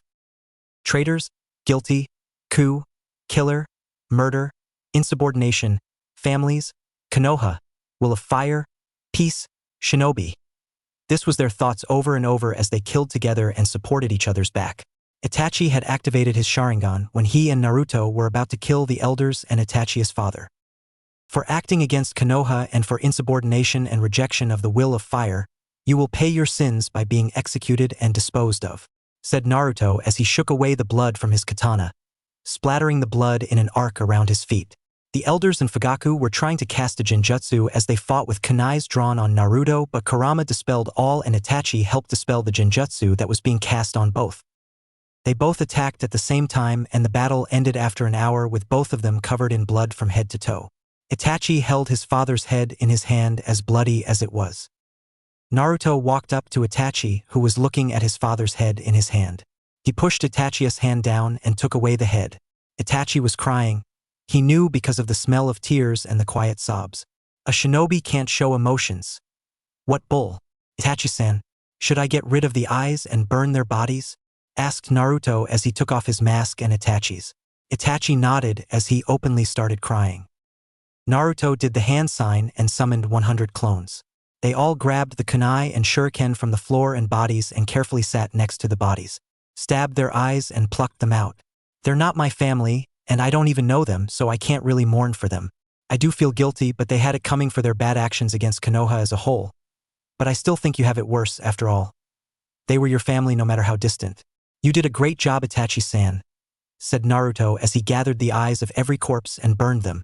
He grabbed the bodies along with the clones and burned them also. He reburned the ashes and everything else until there was nothing. Itachi had stopped crying and did one water and earth jutsus to make it like a swamp and then firm again. This way the ashes are inside the soil. Let's go, said Itachi, his voice breaking a bit as he said so, but his face was back to being a poker face as he put his mask back on, and so did Naruto as both ran away through the hidden passages. Once they reported to the Hokage, Itachi slashed his headband and left the village. Naruto returned the uniform along with the katana. Naruto then left and replaced himself with his clone who was with Sasuke. Sasuke was sound asleep. Naruto felt the guilt immediately hit him. While Sasuke was asleep peacefully, his family was murdered except a few. I'm so sorry, Sasuke, whispered Naruto as he cried himself to sleep. The next day, the news that the Uchihas had disappeared except a few hundred. It was said that the clan members who disappeared had either fled the village or just disappeared. Those who were saved returned to the compound and found no blood in it. They, however, then found out what had actually happened in that meeting room. Sasuke was devastated because his brother was gone, his family was gone. Naruto comforted him as best as he could, and while most of the survivors were Uchiha civilians, some were shinobi. A family that consisted of a 28-year-old civilian Uchiha woman and her 2 kids around the age 11 adopted Sasuke. Sasuke wanted to look for whatever happened, but no traces were left. He wanted to look for his brother, to know if he was even safe. This has changed quite a lot, but Naruto pretended he knew nothing. Looking at Sasuke reminded him of that night and couldn't control his expressions well. He quit the ninja academy and solely dedicated himself to training, isolating himself. Chapter 6. 3 years later. A few days after Sasuke had been adopted, he noticed that Naruto had suddenly vanished. Sasuke could never find Naruto no matter how much he searched. His apartment was being lived on, he knew that, but he never saw Naruto in it. There were pranks being done but no Naruto. Sasuke sighed as he looked out the window. Today was the 3rd year at the academy and just one more year until he became a genin. The curriculum was a bit hard because even though they were at times of peace, they really trained the soon-to-be genin, especially the girls. The 2 Chunin instructors were a guy with silver hair named Mizuki and a tan guy with pineapple hair and a scar across his nose named Irika Yumino. They have been the teachers for the last 3 years Sasuke as in the academy. Today the lesson was going on as usual. They were learning about the history of the villages, but then there was a knock at the door in the middle of class. Sasuke turned his head slightly and looked towards the door as Irika went to see what it was, and there in the doorway stood a very familiar figure. There at the door stood a blonde kid almost the same height as Irika. He was around Irika's eyes. He had wild golden blonde locks of hair, 3 whisker marks at each side of his cheeks, wearing an ANBU-like outfit without the tattoo. He wore a tight black sleeveless shirt with that covered the neck, a red scarf, black ninja pants with a kunai pouch on both thighs, a bandage around his calf connecting the ninja sandals and the pants, a bandage around his bicep where there was another kunai carrying pouch but in a smaller scale probably for senbons. He also wore the ANBU chest plate, long black gloves that reached mid-bicep with forearm guards, a katana hanging over his shoulder, and a huge scroll wrapped around the back of his hip with a red and white rope. He had a piece of paper with him. Irika nodded and tapped his shoulder as he faced the classroom. This is Naruto Uzumaki. He's joining this class and graduating with you guys. Due to circumstances we can't mention, he quit the academy and came back. Be nice to him, said Irika as he looked around the classroom. Naruto looked around and found Sasuke. He saw there was an empty seat there. Please no, pleaded Naruto as a chibi Naruto cried. Shut it, Kit, said Kurama. Will you please sit next to Sasuke Uchiha? Asked Irika as he pointed to the seat. Kurama snickered and Naruto wanted to bash his head. Yes, he replied monotonously. He went to sit next to Sasuke and kept as quiet as he could. Naruto whispered Sasuke beside him. Naruto turned and looked at him. Why haven't you been home? Asked Sasuke. Training, replied Naruto as emotionlessly as he could. Sasuke realized Naruto has changed quite a lot, so he kept quiet. Naruto fell into meditation, aka daydreaming. So, Kit, why you want to bash your head again? Asked Kurama as he licked his paw. It's obvious, Kurama, replied Naruto. You might have to work with him in the future. You can't avoid him like a plague. I taught you better than that, said Kurama as he laid down on his paws. I know, said Naruto as he cried. QB 250, Naruto 100, thought Kurama with a chuckle. Naruto got out of his mindscape and looked around the classroom. Should I be the dead last? Asked Naruto. That's hard to decide. You certainly don't look or act like it. Unless you sleep throughout and miss a lot, said Kurama with a bit of excitement in his voice. Naruto chuckled silently as he smacked Kurama in his mindscape. Days flew by, they became weeks and then months. The schedule was good, even Naruto thought about that. On Monday, Wednesday and Friday they had weapon and physical training outside and a bit of history on the last 2 hours of class. Tuesday and Thursday were chakra control and more information of the different career choices along with strategies and teamwork talk. A few months later. Throughout the months, Naruto pranked Irika and Mizuki, but even so Naruto and Irika had developed a sibling-like bond throughout so many pranks.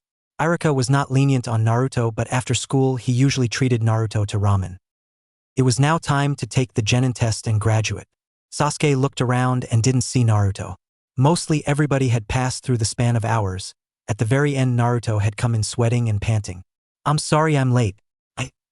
Can I still take the test? Asked Naruto with wide eyes that showed a bit of fear. Mizuki hid his smirk but his eyes showed it.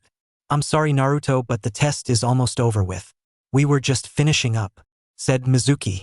Irika looked at Naruto with sad eyes, but when Irika and Naruto looked at each other nobody knew that a message was being passed on between them.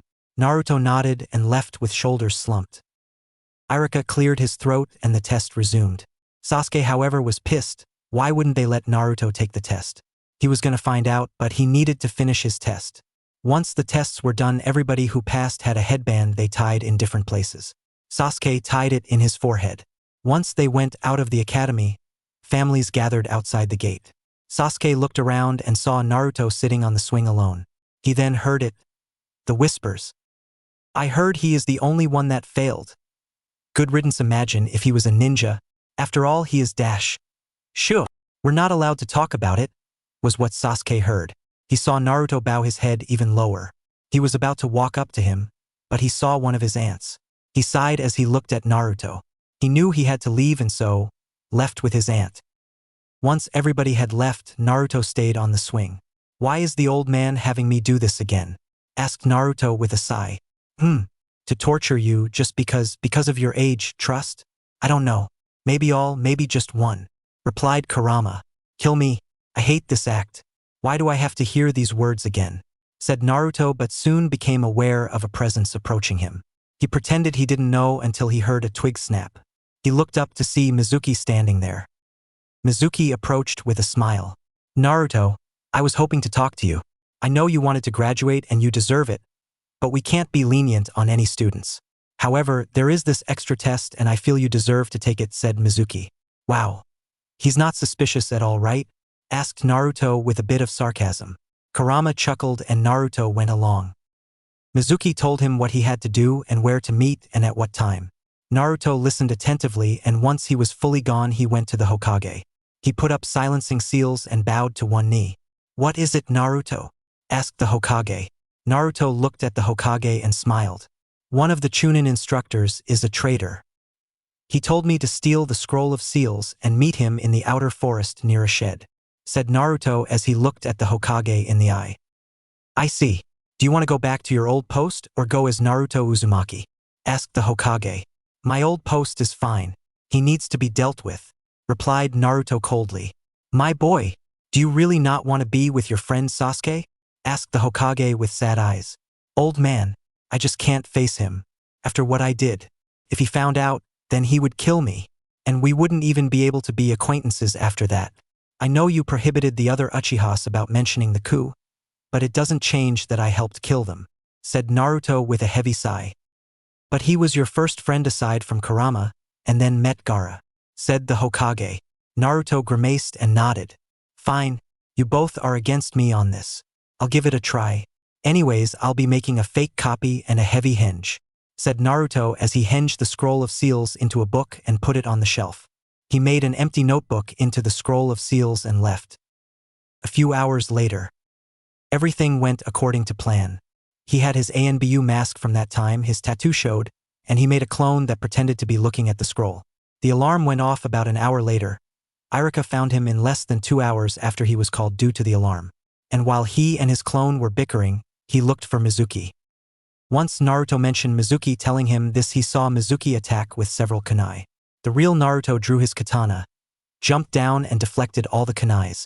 Mizuki, you betrayed the village. You will be apprehended and interrogated, said Naruto in a cold, chilling voice. Both Irika's and Mizuki's eyes widened when they saw the same outfit as Naruto and the clone popped out of existence. Before Mizuki could say anything, Naruto had taken off and dislocated Mizuki's arms and one leg. Mizuki could keep himself balanced and Naruto quickly hit the back of Mizuki's neck with the sheath of the katana. He went limp and fainted to unconsciousness. Naruto put his weapon away and lifted Mizuki and carried him like a sack of potatoes. Are you okay, Irika-sensei? Very realistic acting, by the way, said Naruto as he walked towards him. Irika chuckled and high-fived Naruto. Let's leave the traitor to the T&I department, said Irika. They both nodded and shunshin away. Once they left Mizuki to Anko and Ibiki, they reported to the Hokage. Irika left a bit after and Naruto stayed. Naruto, my boy, take off your mask, said the Hokage. Naruto did so and held it at his side. You will be in the Genin team with Sakura Haruno and Sasuke Uchiha under Kakashi Hatake, said Sarutobi. Naruto groaned as he face-bombed. Old man, do you hate me? I can't help but feel that you do nowadays. Why? Why Hatake? Asked Naruto with anime tears. Sarutobi just chuckled and so did Kurama.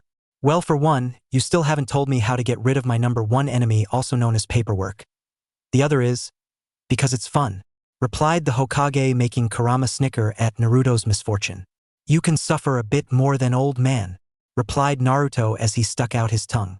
The ANBU hidden in the walls chuckled at Naruto's antics against the Hokage. When do we meet for the team assignments? Asked Naruto. In a week, replied the Hokage with a smile. Naruto nodded and left through the window. Naruto was on his way home when he saw Sasuke in front of his apartment complex. He gulped and took a deep breath. "Go kid!" cheered Kurama, while sending an image of carrying cheerleading pom-poms. Naruto almost snorted at the ridiculous thought and mentally smacked Kurama. "Now is not the time, damn it," he thought as he braced his nerves. He walked up to him, and as Sasuke turned, he jumped back in surprise at seeing Naruto there. "Naruto," said Sasuke. "Nice to see you again, Sasuke," replied Naruto with a genuine smile. Sasuke couldn't help but smirk. "It's been 4 years, you idiot. Just where the hell have you been?" asked Sasuke. Anger and worry were present in his voice. Naruto grabbed Sasuke's shoulder and led him to his apartment. "You know I've been busy, eating ramen, training, and self-teaching myself," said Naruto in a vague summary. Sasuke was glad he could talk to Naruto, but also sad that Naruto couldn't graduate with him. He didn't know that he would be in for a surprise in about a week. They started catching up, and Naruto was glad that Sasuke hasn't turned emo or anything. He told Naruto about his current adoption into one of his aunt's family and such. The Uchiha that survived were happy now. They weren't stuck up, even though some still whispered about them. But the whispers died soon enough. A week later, every graduate from the academy arrived to their classroom and sat down with their friends. The girls were still fangirls, but also tried to get serious about the training they were given. The class was now settled, and Irika came in. "All right, everybody settled? From now on, you're not academy students anymore. You're starting your path in the ninja field as a genin," said Irika, and then he started reading the teams.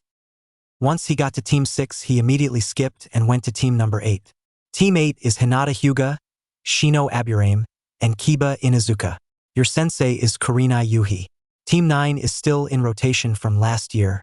Team 10 is Ino Yamanaka, Shikamaru Nara, and Choji Akimichi, said Irika as he was about to put the clipboard away. But a pink-haired girl spoke up. Sakura was her name. She was plain out confused, so she had to ask. "Irika-sensei, what about me and Sasuke? We passed, but why haven't we been assigned a team?" questioned Sakura. Sasuke looked at her, then at Irika. Irika smiled at them as he put his clipboard down. "Your third teammate is not here yet, but you're Team 7 under Kakashi Hatake. You'll meet your teammate soon if you wait. Go eat lunch and come back.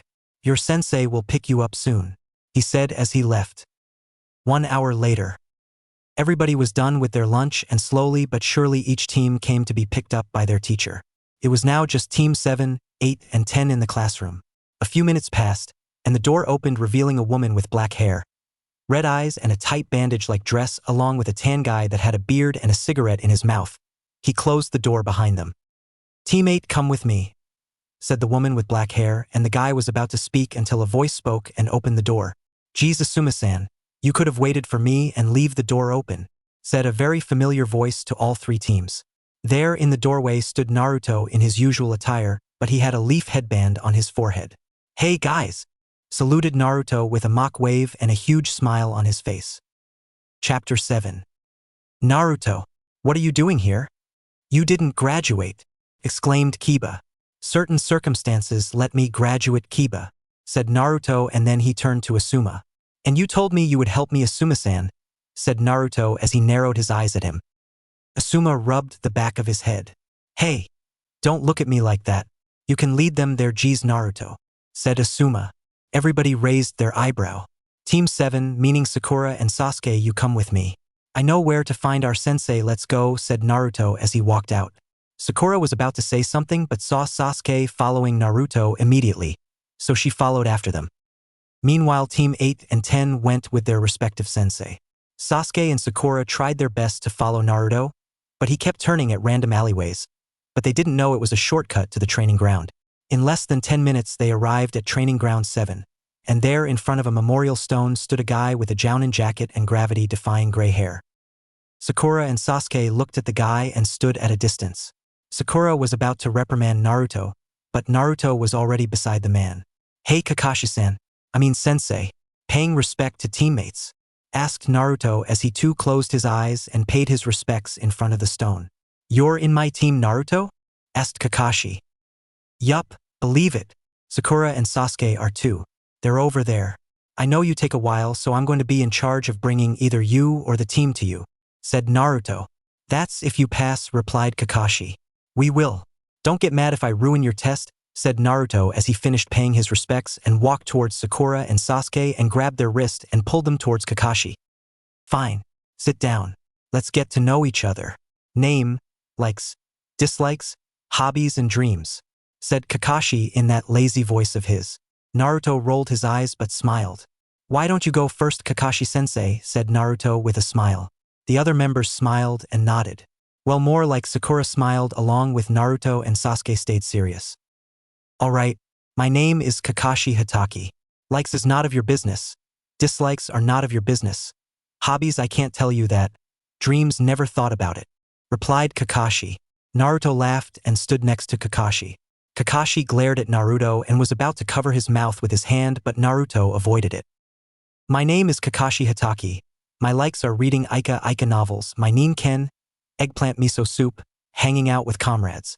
Dislikes are those who abandon teammates, those who try to burn or take away my collection, and being challenged by my friend Guy on a daily basis. Hobbies are reading Ika books in public and in private, annoying Guy, and being lost on the path of life. Dreams are to make my teammates and sensei proud, said Naruto as he avoided Kakashi all the while. Once he was done, Kakashi was glaring and releasing killer intent aimed at Naruto. Both Sakura and Sasuke were shaking. Well, Naruto, thank you for being nosy. Why don't you go next? Asked Kakashi with an eye smile. Naruto laughed as he pat Kakashi's back. No worries, said Naruto with a smile. Kakashi nodded. My name is Naruto Uzumaki. My likes are ramen, training, pranks, gardening, learning new jutsus and seals, and annoying certain people too. Dislikes are those who abandon comrades, those who can't distinguish between a kunai and a scroll, and unnecessary bloodshed. My hobbies are gardening, and doing pranks and annoying certain people once again. My dream is to become strong enough to prevent unnecessary war, create peace and become a great Hokage, said Naruto with a bright smile. Everybody smiled at how positive he sounded, and confident too. I'm next. I'm Sakura Haruno. My likes are reading, helping people, and ahem. My dislikes are overly loud and obnoxious people, people who are disrespectful, and my rival Ino. My hobbies are reading and learn techniques that require good chakra control. My dream is to become a capable kunoichi and… Yeah, she said as she blushed a bit at the end while looking at Sasuke. Looks like she was a fangirl, but not a very incompetent one. Last but not least was Sasuke. My name is Sasuke Uchiha. My likes are training, tomatoes, my brother, and hanging out with my friend. Dislikes are fangirls, traitors, and liars. Hobbies are same as likes. Dream, more of a goal. To find my brother and if he's safe, bring him back to Konoha. And become an ANBU, said Sasuke. Naruto felt a pang at the word traitor and liar but kept his emotions masked. He smiled and nodded. All right, now that we know each other, there is something I got to tell you and you're not going to like it, said Kakashi. Sakura was about to ask what it was, but Naruto spoke first. Kakashi, stop beating around the bush. You guys aren't genin yet, said Naruto, making Kakashi grow mushrooms in front of him. Way to ruin my fun. You tell them then, said Kakashi as he sulked. Everybody's sweat dropped. Anyways, the genin exam was to weed out possible genin candidates. The ratio is that 9 out of the 27 who graduated will pass. But this year it would have to be 8 passing, explained Naruto. Sasuke's eyes widened and Sakura's mouth dropped. Wait, but why did you say you're as in me and Sasuke but didn't include yourself? Asked Sakura. Naruto smiled and looked sheepish. Kakashi then spoke while the usual orange book he carried was open in his hand. Naruto here is already an official genin. A solo genin, but a genin nowadays. He is here to fill in the gap, said Kakashi. But why was he at the academy? Asked Sasuke. I was undercover. Don't ask. That's all I can say, said Naruto. Sasuke and Sakura nodded reluctantly at him. Well, the actual exam starts tomorrow. Be here by 6 a.m. Ah, and don't eat breakfast unless you want to throw up, said Kakashi as he shunshined away in the typical smoke and leaves form. Naruto was about to tell them to eat, but they wouldn't learn if he gave away everything, so he kept his mouth shut. Well, see you guys tomorrow, said Naruto as he also shunshined away. Sasuke and Sakura headed home and prepared their weapons for the next day. Naruto. He only rechecked his stocks of weapons in his pouch and scroll. Might as well have fun with him, said Naruto with a dark chuckle. Kurama heard it and woke up and saw Naruto's thoughts. He He couldn't help but laugh also. The next day, Sakura and Sasuke arrived at Training Ground 7 exactly at 6 a.m. Sasuke ate some tomato and Sakura ate some fruit. They both are something light. After all, one of the lessons in the academy said to not battle on empty stomach. Naruto arrived a few minutes after with Kakashi in tow, well, more like being dragged with a blanket. "Hey guys," said Naruto. Why is he not awake?" asked Sakura. Naruto was about to reply, but Kakashi stirred. What happened?" he slurred. Sasuke's sweat dropped as he saw Kakashi trying to sit up. "Well, let's just say I got Kakashi when he was completely asleep. He wakes up super early to change but falls asleep again. He's either reading or sleeping," explained Naruto. Sakura and Sasuke both nodded with disbelieving looks. Once Kakashi was fully awake, he understood the situation and tackled Naruto. They both went rolling into the grass and both were childishly hitting each other. "Don't abuse my kindness," said Kakashi as he smacked Naruto and got off. Naruto just stuck his tongue at him. "Can we start the test?" asked Naruto as he tried not to laugh. Kakashi then explained the rules about getting the bells away from him and setting the alarm until 9 a.m. since he was there earlier than he was supposed to be. As soon as he said start, everybody jumped away. Sasuke and Sakura immediately went into competitive mode. More like Sasuke, but still. Sakura's thoughts were more among the lines. "If I get a bell, then I'm strong enough and Sasuke will notice me," kind of thought. Naruto watched as he sat on a branch. He smirked and started setting up traps. Make it seem like they were put by actual genin than him. Once he was done, he took out his scroll and pulled out tiny tags that had a seal on them. It was a summoning seal, and the one up for the summon was Kakashi. He hid the tags perfectly onto leaves, branches and grass that they were not as visible. He heard a scream not too far away and knew it was Sakura. "Oh boy," said Kurama with a bit of sarcasm. Naruto went to see and found Sakura on the floor unconscious. "Weak much? No external wounds. So genjutsu. Boy, they're gonna get killed," said Kurama as he laughed. "Couldn't agree more. But they're my soon-to-be teammates, so I gotta help. Though I would prefer not to," replied Naruto with a sigh. He kneels down on the floor and poured some chakra into Sakura, and soon she started to stir. She opened her eyes and they immediately widened. She sat up and was about to scream, but Naruto covered her mouth. "Be quiet for a minute," he said in a whisper, and she finally realized that Naruto was helping her. She nodded and stood up, and Naruto looked around. "Shadow clone," he said, and 30 clones came out without smoke. Sakura was amazed and was about to say what he was planning to do since they're illusions until Naruto started doing some signals and 20 clones dispersed into the trees. "You 5 stay here with Sakura. Protect her and be on guard for my signal. I'm going to find Sasuke," said the real Naruto. "I want to go," said Sakura as soon as Sasuke's name was mentioned. Naruto looked at her and glared. "No. You will stay here with my clones and do what they tell you to do and when." "Understood," he said in a commanding voice. Sakura got scared but nodded. Naruto immediately jumped on top of the trees and looked around for Sasuke with the 5 remaining clones. Once he had found Sasuke, he almost fell down onto the ground laughing. Kurama was already out of the picture as he kept saying, "A mighty Uchiha buried. This is gold." Sasuke was buried neck deep underground. Sasuke had a tint of blush as he saw Naruto coming to help him. Once he got dug out, Naruto left his clones and they started explaining what to do. Of course, Sasuke was a bit reluctant but still followed since he knew Naruto was strong. Naruto watched over the clock and asked Kurama to feel for Kakashi's chakra, and when he told him that he was standing in between the locations of Sasuke and Sakura in order to see if the real Naruto was with them. But after sending one more pulse of chakra, he found another Kakashi hiding in the trees near the clock. Naruto bit his lip but smiled. He created 40 clones and sent them to where the hidden Kakashi was. He then concealed his scent and chakra and used a genjutsu and a henge.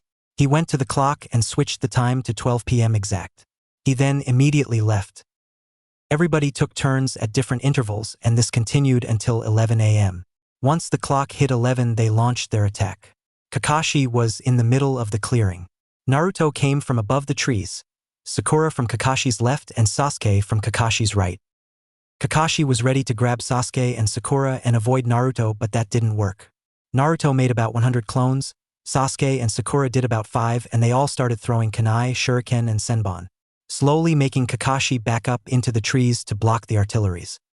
Hidden amongst the trees were Naruto clones with concealed chakra, and they were waiting for the perfect timing. Kakashi noticed a hidden string under the leaves and jumped over it, but soon enough it was cut, and rocks came flying at him. He avoided them, but a swish sound of senbons told him to move. He noticed the senbons hit the tree, but that wasn't the problem. It was the sizzling that was heard right after. He immediately ran out of the forest and an explosion occurred. Sasuke, Naruto, and Sakura gathered at the clearing. They all nodded and jumped away into the trees. After Kakashi escaped, he made 2 clones and sent them to different locations to track Sakura and Sasuke. It was a game of cat and mouse, and in all honesty, he knew they wouldn't work together, but having Naruto in the team changed that right away, it seems. He was getting frustrated and he needed to find Naruto. Without Naruto, their formation would collapse. This kept going on and on with Kakashi trying to catch Naruto, and it felt like a long time, but only a few minutes passed. And just a few seconds before the alarm went off, Naruto ripped the bells from Kakashi and tossed them towards Sasuke and Sakura. Kakashi glared at Naruto, who was smiling. "So, do we pass, sensei?" asked Naruto as he pointed at Sasuke and Sakura. Kakashi sighed and looked at Naruto. "Yes, you guys passed. Thanks to Naruto here," said Kakashi as he looked away. Naruto walked up to Kakashi and tapped his arm. Unknowingly to Kakashi, Naruto put a seal on him as soon as he touched the fabric. After that happened, Kakashi explained with his life quote, "Those who don't follow the rules are scum, but those who abandon their teammates are worse than scum," and then explained about the Memorial Stone. How the Memorial Stone held the names of those shinobi who fought and died on mission, and how they will always be remembered. They made themselves heroes. After a little sentimental speech, Kakashi spoke again. "All right, Team 7 starts missions tomorrow. Meet here at 8 a.m. See ya," said Kakashi as he shunshin out of the training grounds. Naruto snickered and Sasuke along with Sakura looked at him funny. "What are you laughing about?" asked Sakura. "Oh, stuff," replied Naruto as he did a ram seal, and a few seconds later a voice could be heard yelling at the top of their lungs, "Naruto? See you around, guys," said Naruto as he too used Shunshin in order to get away because he knew Kakashi was coming for his head. Sasuke and Sakura looked at each other and shrugged. They soon left to prepare for the next day. Chapter 8. Third-person POV. Days passed by, then weeks, and Team 7 trained vigorously to the point of exhaustion.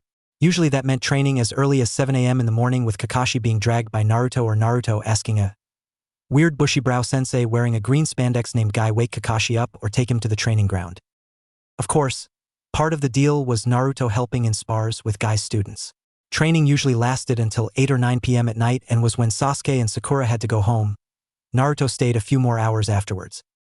Mission days alternated, usually one whole day from 8 a.m. to 8 p.m. They managed to do up to 10 missions without Naruto using his clones to do them.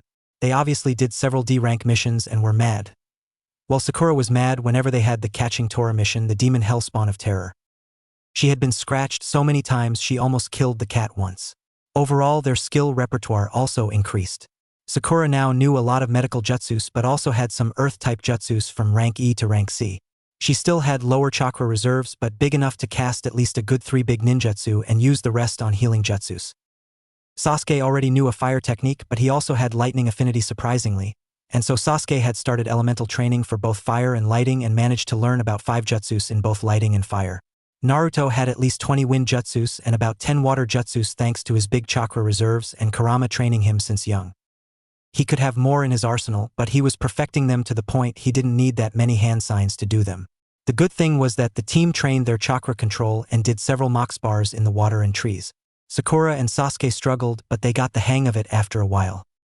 Team 7 was now heading towards the Hokage's tower to grab another mission. Of course, Naruto raced his teammates like always, but like usual he was faster and arrived to the Hokage's tower and dashed all the way to the Hokage's office and slammed the door. Team 7 hurried after him and got there in time to see him tackling the Hokage. "Naruto!" yelled Sakura in panic. The Hokage chuckled and ruffled Naruto's hair. "You're 12, Naruto, my boy," said the Hokage. "I know I'm 12, old man. I just haven't seen you often anymore except when picking missions," said Naruto as he tried to pout. "Well, you're getting heavy. Please get off," said the Hokage with a smile, and Naruto laughed as he got off and went back to his team. Sakura was shocked at how close they acted towards each other. "Fine. Anyways, old man, can you give us a better mission?" asked Naruto with puppy eyes. The Hokage looked at Kakashi, who shrugged, and at the members of Team 7. What do you think, Kakashi? Asked the Hokage. Kakashi looked over towards Naruto, who was glaring daggers at him. Kakashi sighed as he looked at the Hokage, who knew what was happening, and was trying not to chuckle, and covered his mouth by resting his intertwined hands in front of his mouth. I believe the team is ready. They have quite some knowledge on jutsus and have been working on teamwork, said Kakashi. Good to hear, replied the Hokage.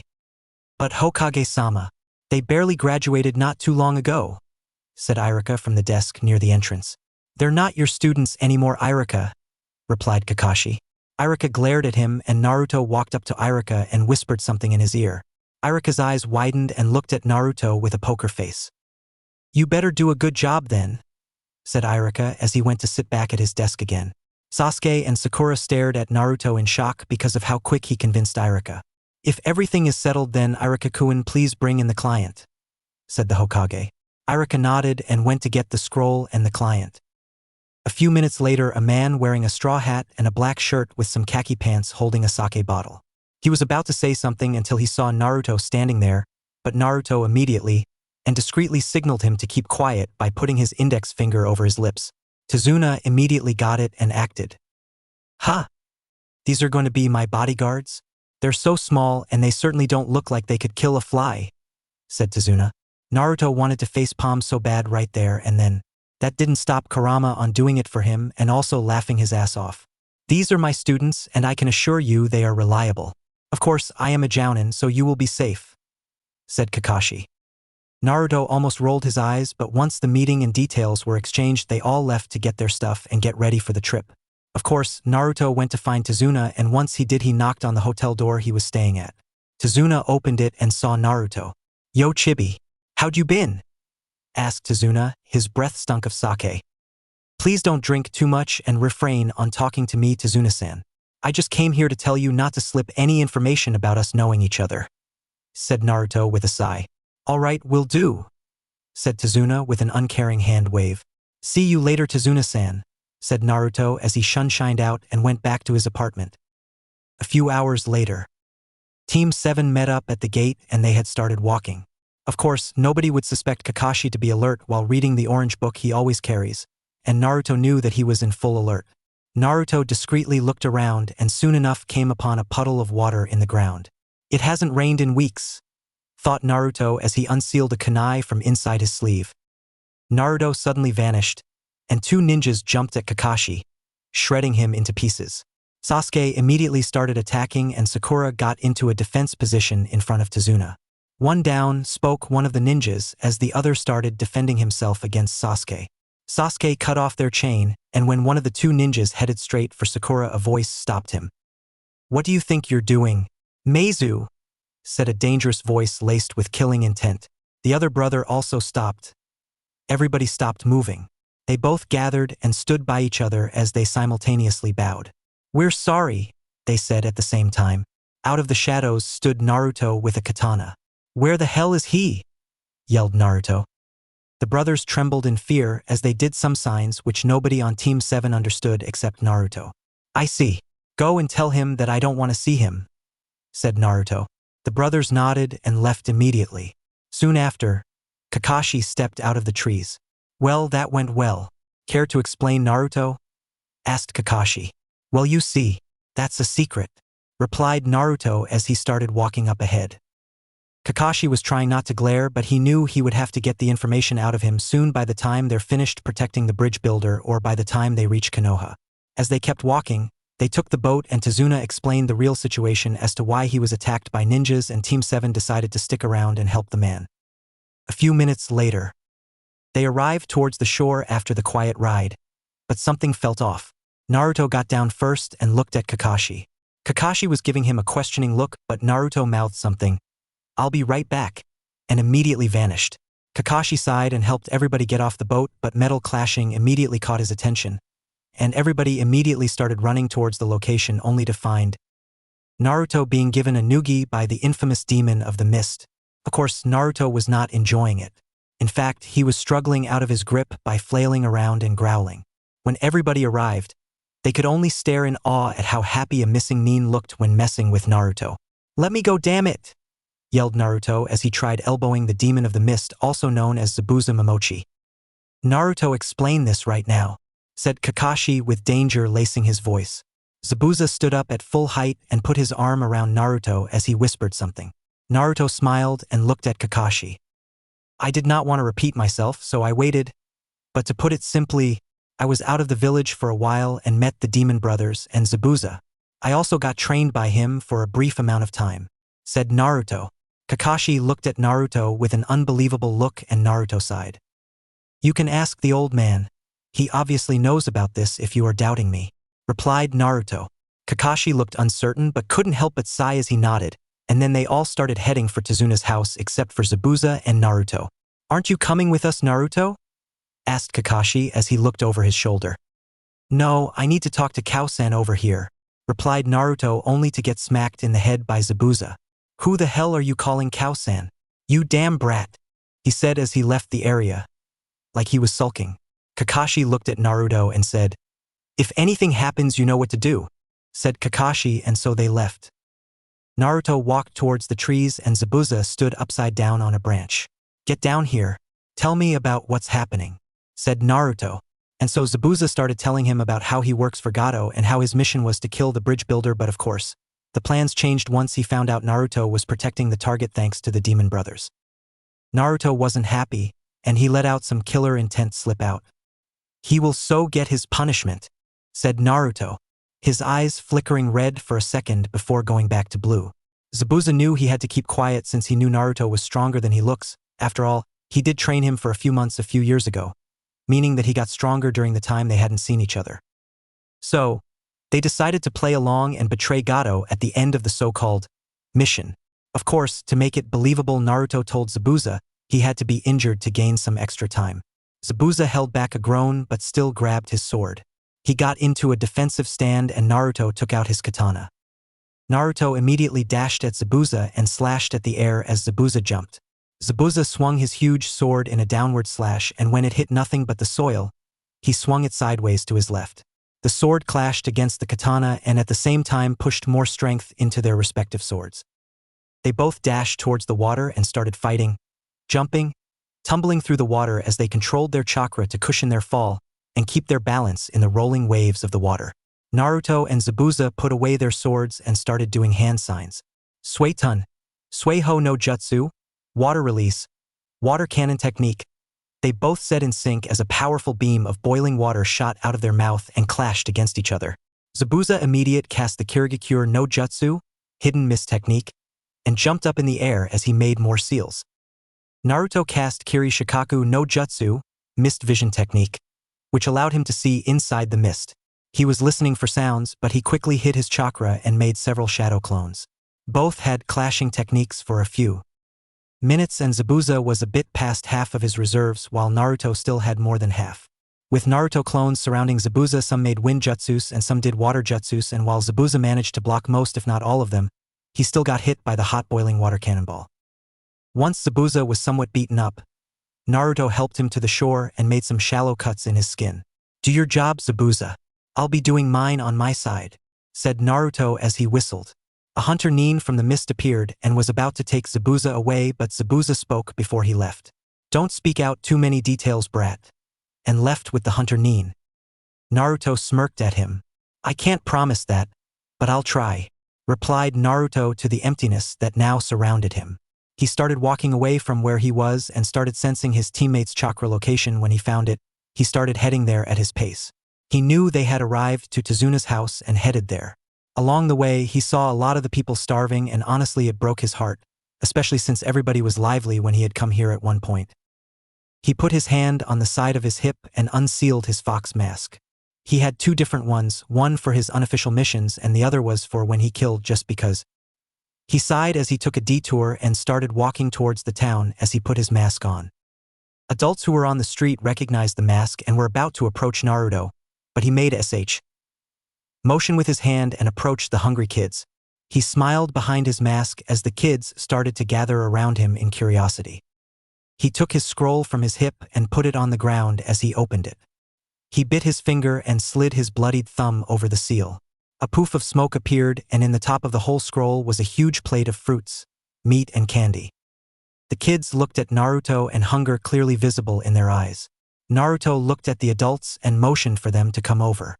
"All right, here I will give you all this food, but I will need to talk to the adults after this," said Naruto.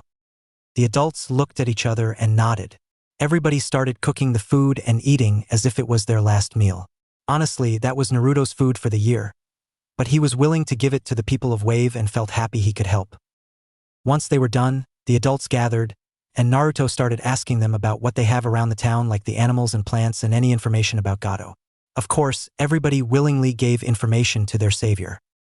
After he was given the information, he took a few adults and went to collect some herbs, fruits, and taught them how to hunt for the meantime for them to survive. As the sun started setting, he made a blood clone and sent him towards the Mist Village.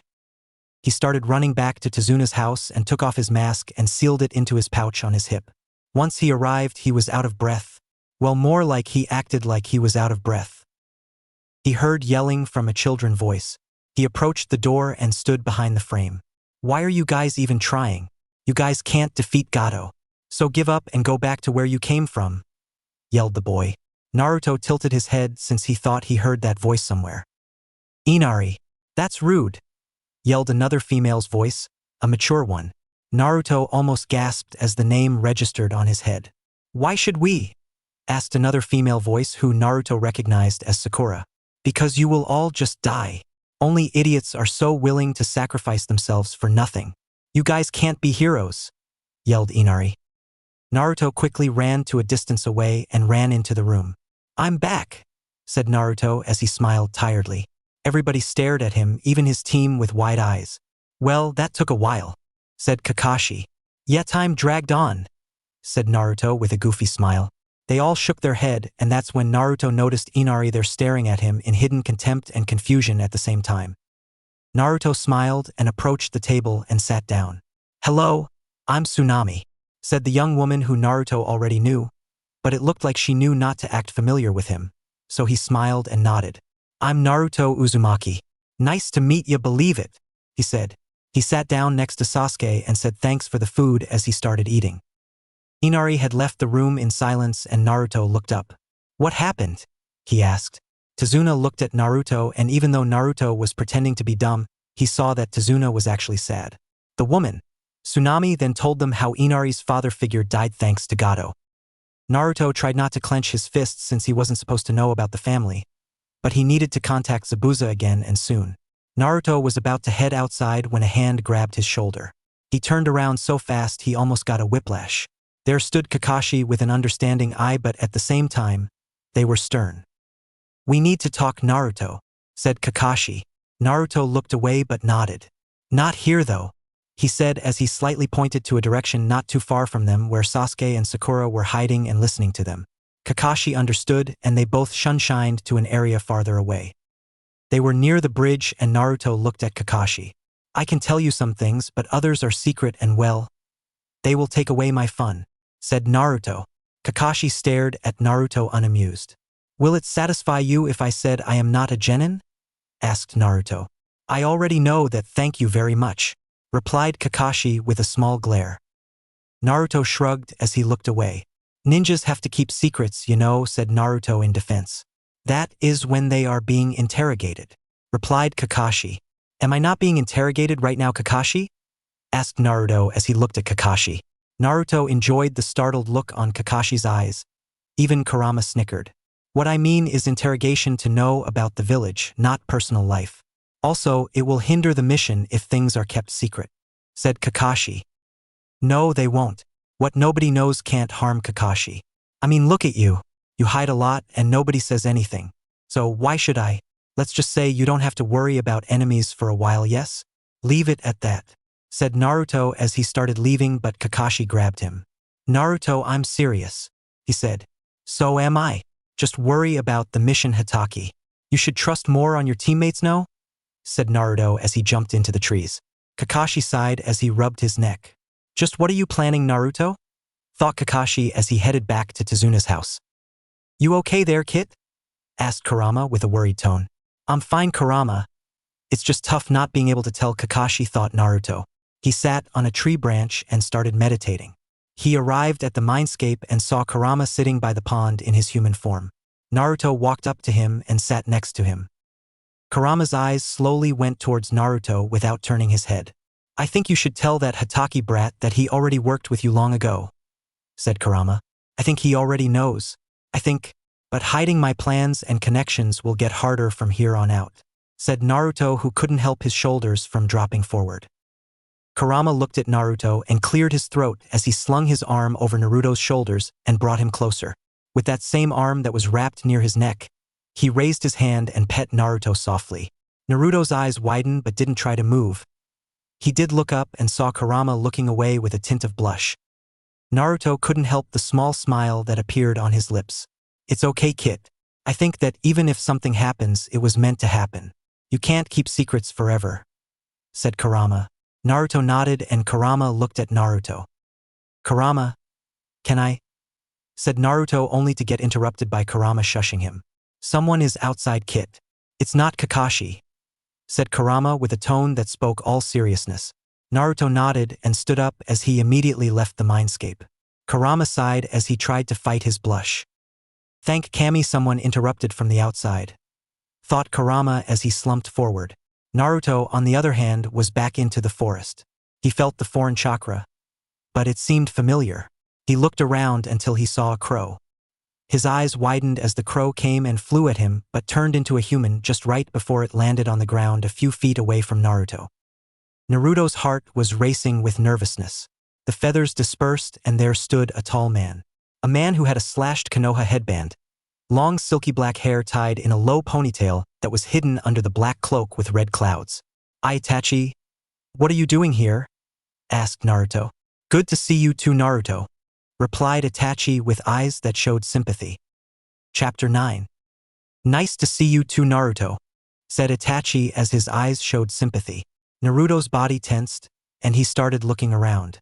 He felt around and didn't notice any chakra. "Why are you here? We weren't supposed to meet until a couple more weeks?" he asked as he looked at Itachi. Itachi tried not to sigh. "I have a lot of information as per usual. Here," said Itachi as he dug into his cloak, took out a scroll and threw it at Naruto. Naruto stumbled a bit on catching the scroll and glared at Itachi. "I can't make my visit long, but almost every detail is there. Some of the details are coded though, so be sure to have the Hokage look at it. And hopefully Jiraiya-sama too," said Itachi. "What are they up to?" asked Naruto as he saw Itachi about to leave. Itachi looked at him and shook his head. "You're my target. I'll try to prolong it as much as I can," said Itachi. "You don't need to, Itachi. I appreciate it, but just give me a date of when things will start in order to get stronger," said Naruto with a determined gaze. Itachi smirked slightly. "All right, Naruto. Everything will start probably in a few months. Not an exact date, but I believe it will begin before a year from today passes," said Itachi. "I see. Thanks. I'll get this information to the Hokage as soon as I can," said Naruto as he sealed the scroll into his pouch. "Achin."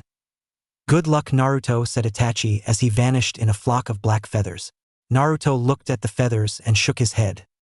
He started walking back to Tezuna's house, not knowing that Kakashi, or better say a clone of him, was hidden at a hearing distance, completely hiding his chakra. Once Naruto was out of reach, the clone dispersed. The real Kakashi tried not to react as he was training Sakura, while Sasuke watched the bridge builder. He knew Naruto was coming in a bit after going to Tezuna's, so he didn't worry much. But he was worried about why Itachi, out of all people, was contacting Naruto. He got some details of whatever it was, but the rest was in that scroll. Kakashi sighed as he went back to training Sakura. Meanwhile, Naruto had stopped midway on his way to Tezuna's house. He walked up the tree and sat on the branch at the very top. He looked underneath him and didn't see anyone, so he took out the scroll and started reading what he could. It read, "This is Itachi Uchiha with a somewhat monthly report. Information that has already been given has been the name of the organization, which is Akatsuki. The members wear long black cloaks with red clouds, and it is a group full of S-rank missing neens. So far, I have gathered that they want to hunt down the Jinchuriki and extract their bijus. The purpose? Not yet known. I also have met some of the current members, which include the only girl Konin, Amigakure, Haiden Yugakure, Deidara Iwagakure, Sasori, Sunagakure. There are more but I have not met them, and the other members do not speak about those who are not present. Said almost half of the letter written in the scrolls. Naruto sighed as he rubbed his temples with his free hand. He saw that the next part was coded, so he knew it was more in detail information. He couldn't break it though, as it had a blood seal and a code only ANBU captains know along with the Hokage. He bit his lip as he looked down. Coast was clear, so he closed the scroll and sealed it once again. He jumped off the tree and landed perfectly on his feet. He started running towards Tezuna's house as fast as he could. When he arrived, he saw Inari sitting at the table and Tsunami cooking, but no signs of his team were there. "Tsunami-san?" he asked. "Yes, Naruto-kun?" she asked as she kept cooking. "Where is my team?" he asked as he kept his eyes on Inari, who was now glaring at him. "They're helping my father at the bridge," she said. "I see. Thanks. See you at dinner," he said and ran towards the bridge. He looked around and saw some villagers trying to plant and collect fruits from bushes just like he taught them. He tried to keep a poker face as he arrived at the bridge. There he saw Sakura training her skills on top of the water. Sasuke was watching over Tezuna and Kakashi was reading his book as he stood next to Sakura. "Hey guys," he said as he waved happily. Sakura stopped her exercise and looked at him. She shook her head as she waved at him and went back to practice. Kakashi looked at him but immediately went back to his book. "Rude much?" thought Naruto. "Calm down, Kit," said Kurama as he chuckled. Naruto looked at Tezuna, who was ordering his workers on what to do, and he himself was carrying around some pieces of wood. He then looked at Sasuke, who was looking at him, and smirked. Naruto smirked back and went towards Kakashi. "Kakashi-sensei, should I aid in the construction?" asked Naruto. Kakashi hummed and looked at Naruto. "Why don't you make clones to help and watch over the bridge with Sasuke?" asked Kakashi. Naruto nodded and immediately made the hand sign, even though he didn't need to anymore. "Taju Kagebushin no Jutsu, multiple shadow clone technique," he said, and over 100 clones appeared in a cloud of smoke. Tezuna was shocked but then started laughing. "Hey, tell us what to do and we'll help," said one of the clones. Kakashi watched and shook his head. Tezuna smiled and started separating the clones into groups, teaching them the basics and assigning them to other workers. The real Naruto stood by Sasuke, and both kept silent as they watched over the bridge builder. A few hours later, it was time to head home, so Team 7 and Tezuna made their way back. When they arrived, Tsunami was setting up the table. Everybody sat and started chatting happily until a moody kid ruined it for everybody. "Why do you guys even try? You guys will die anyway. Don't try to come in here and pretend to know us. You don't know what pain really is," yelled Inari as he stood near the door. Sasuke glared at Inari. Sakura was frowning and Kakashi stared blankly. Naruto, on the other hand, was being soothed by Kurama, who was whispering comforting words, but they were not reaching Naruto. Naruto clenched his fist and broke the chopsticks. The clacking sound of the wood resonated in the silence after Inari's speech. Inari looked up and backed away as he noticed the cold, ruthless azure blue eyes glaring at him. "You're saying we don't know what pain really is? Who the hell are you to talk, you brat?" yelled Naruto as he released a wave of killing intent, which immediately froze Tsunami and Tezuna, but the rest of Team 7 was standing up in order to stop Naruto. Inari kept backing away and Naruto was already out of his chair and approaching Inari. "You think being scorned, hated, and treated like a plague, beatings, and starvations that the village you're from is doing to you on purpose is not pain? Having no father or mother to raise you and having to live off trash's life?" said Naruto as he pushed Inari to the floor. "Instead of moping around and acting like a victim, stand up and fight for yourself and those precious to you," he said as he gave a hard glare at Inari once more and pushed him aside as he left. Silence ensued and Team 7 couldn't hide their shock. Mainly Sakura and Sasuke. "That's not true, right, Kakashi-sensei?" asked Sakura, doubt lacing her voice. "It is true. That's the clean version of it as details were omitted," explained Kakashi as he went to help Inari, who just smacked Kakashi's hand away and ran. Sasuke looked down and Sakura was shocked. Nobody was willing to eat anymore. Naruto, on the other hand, was sitting up on a tree branch as he meditated and ran inside his mindscape.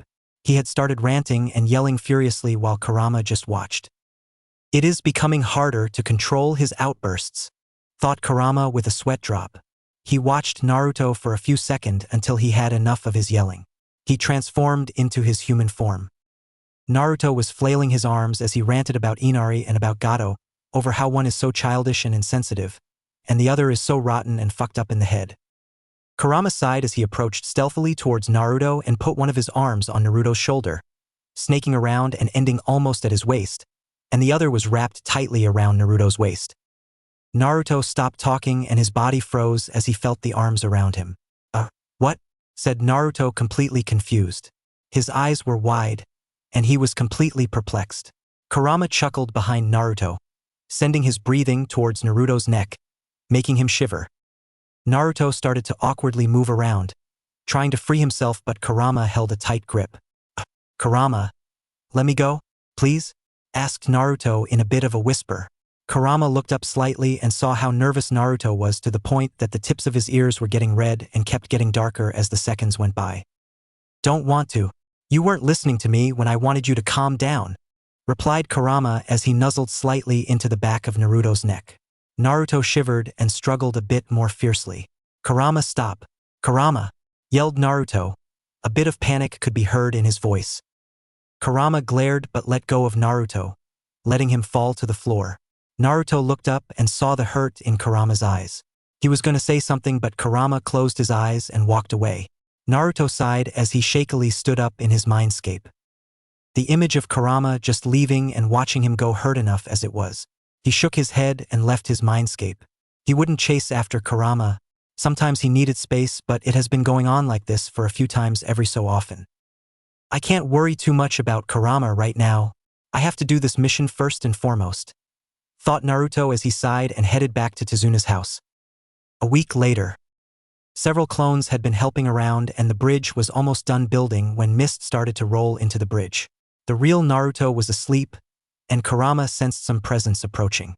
Even though Kurama was upset, he had to help Naruto with his mission since he was his partner. Hey, Naruto, wake up, he yelled. His yell startled Naruto out of the bed. Ouch! What the hell, Kurama? Yelled Naruto in a sleepy voice. People are approaching this house, and they're not your friends, said Kurama. Naruto immediately woke up as he heard Kurama finish his sentence. His eyes turned icy and empty. He stood up and immediately changed into his clothes for fighting and ran downstairs, just in time to see two people attacking Tsunami and Inari.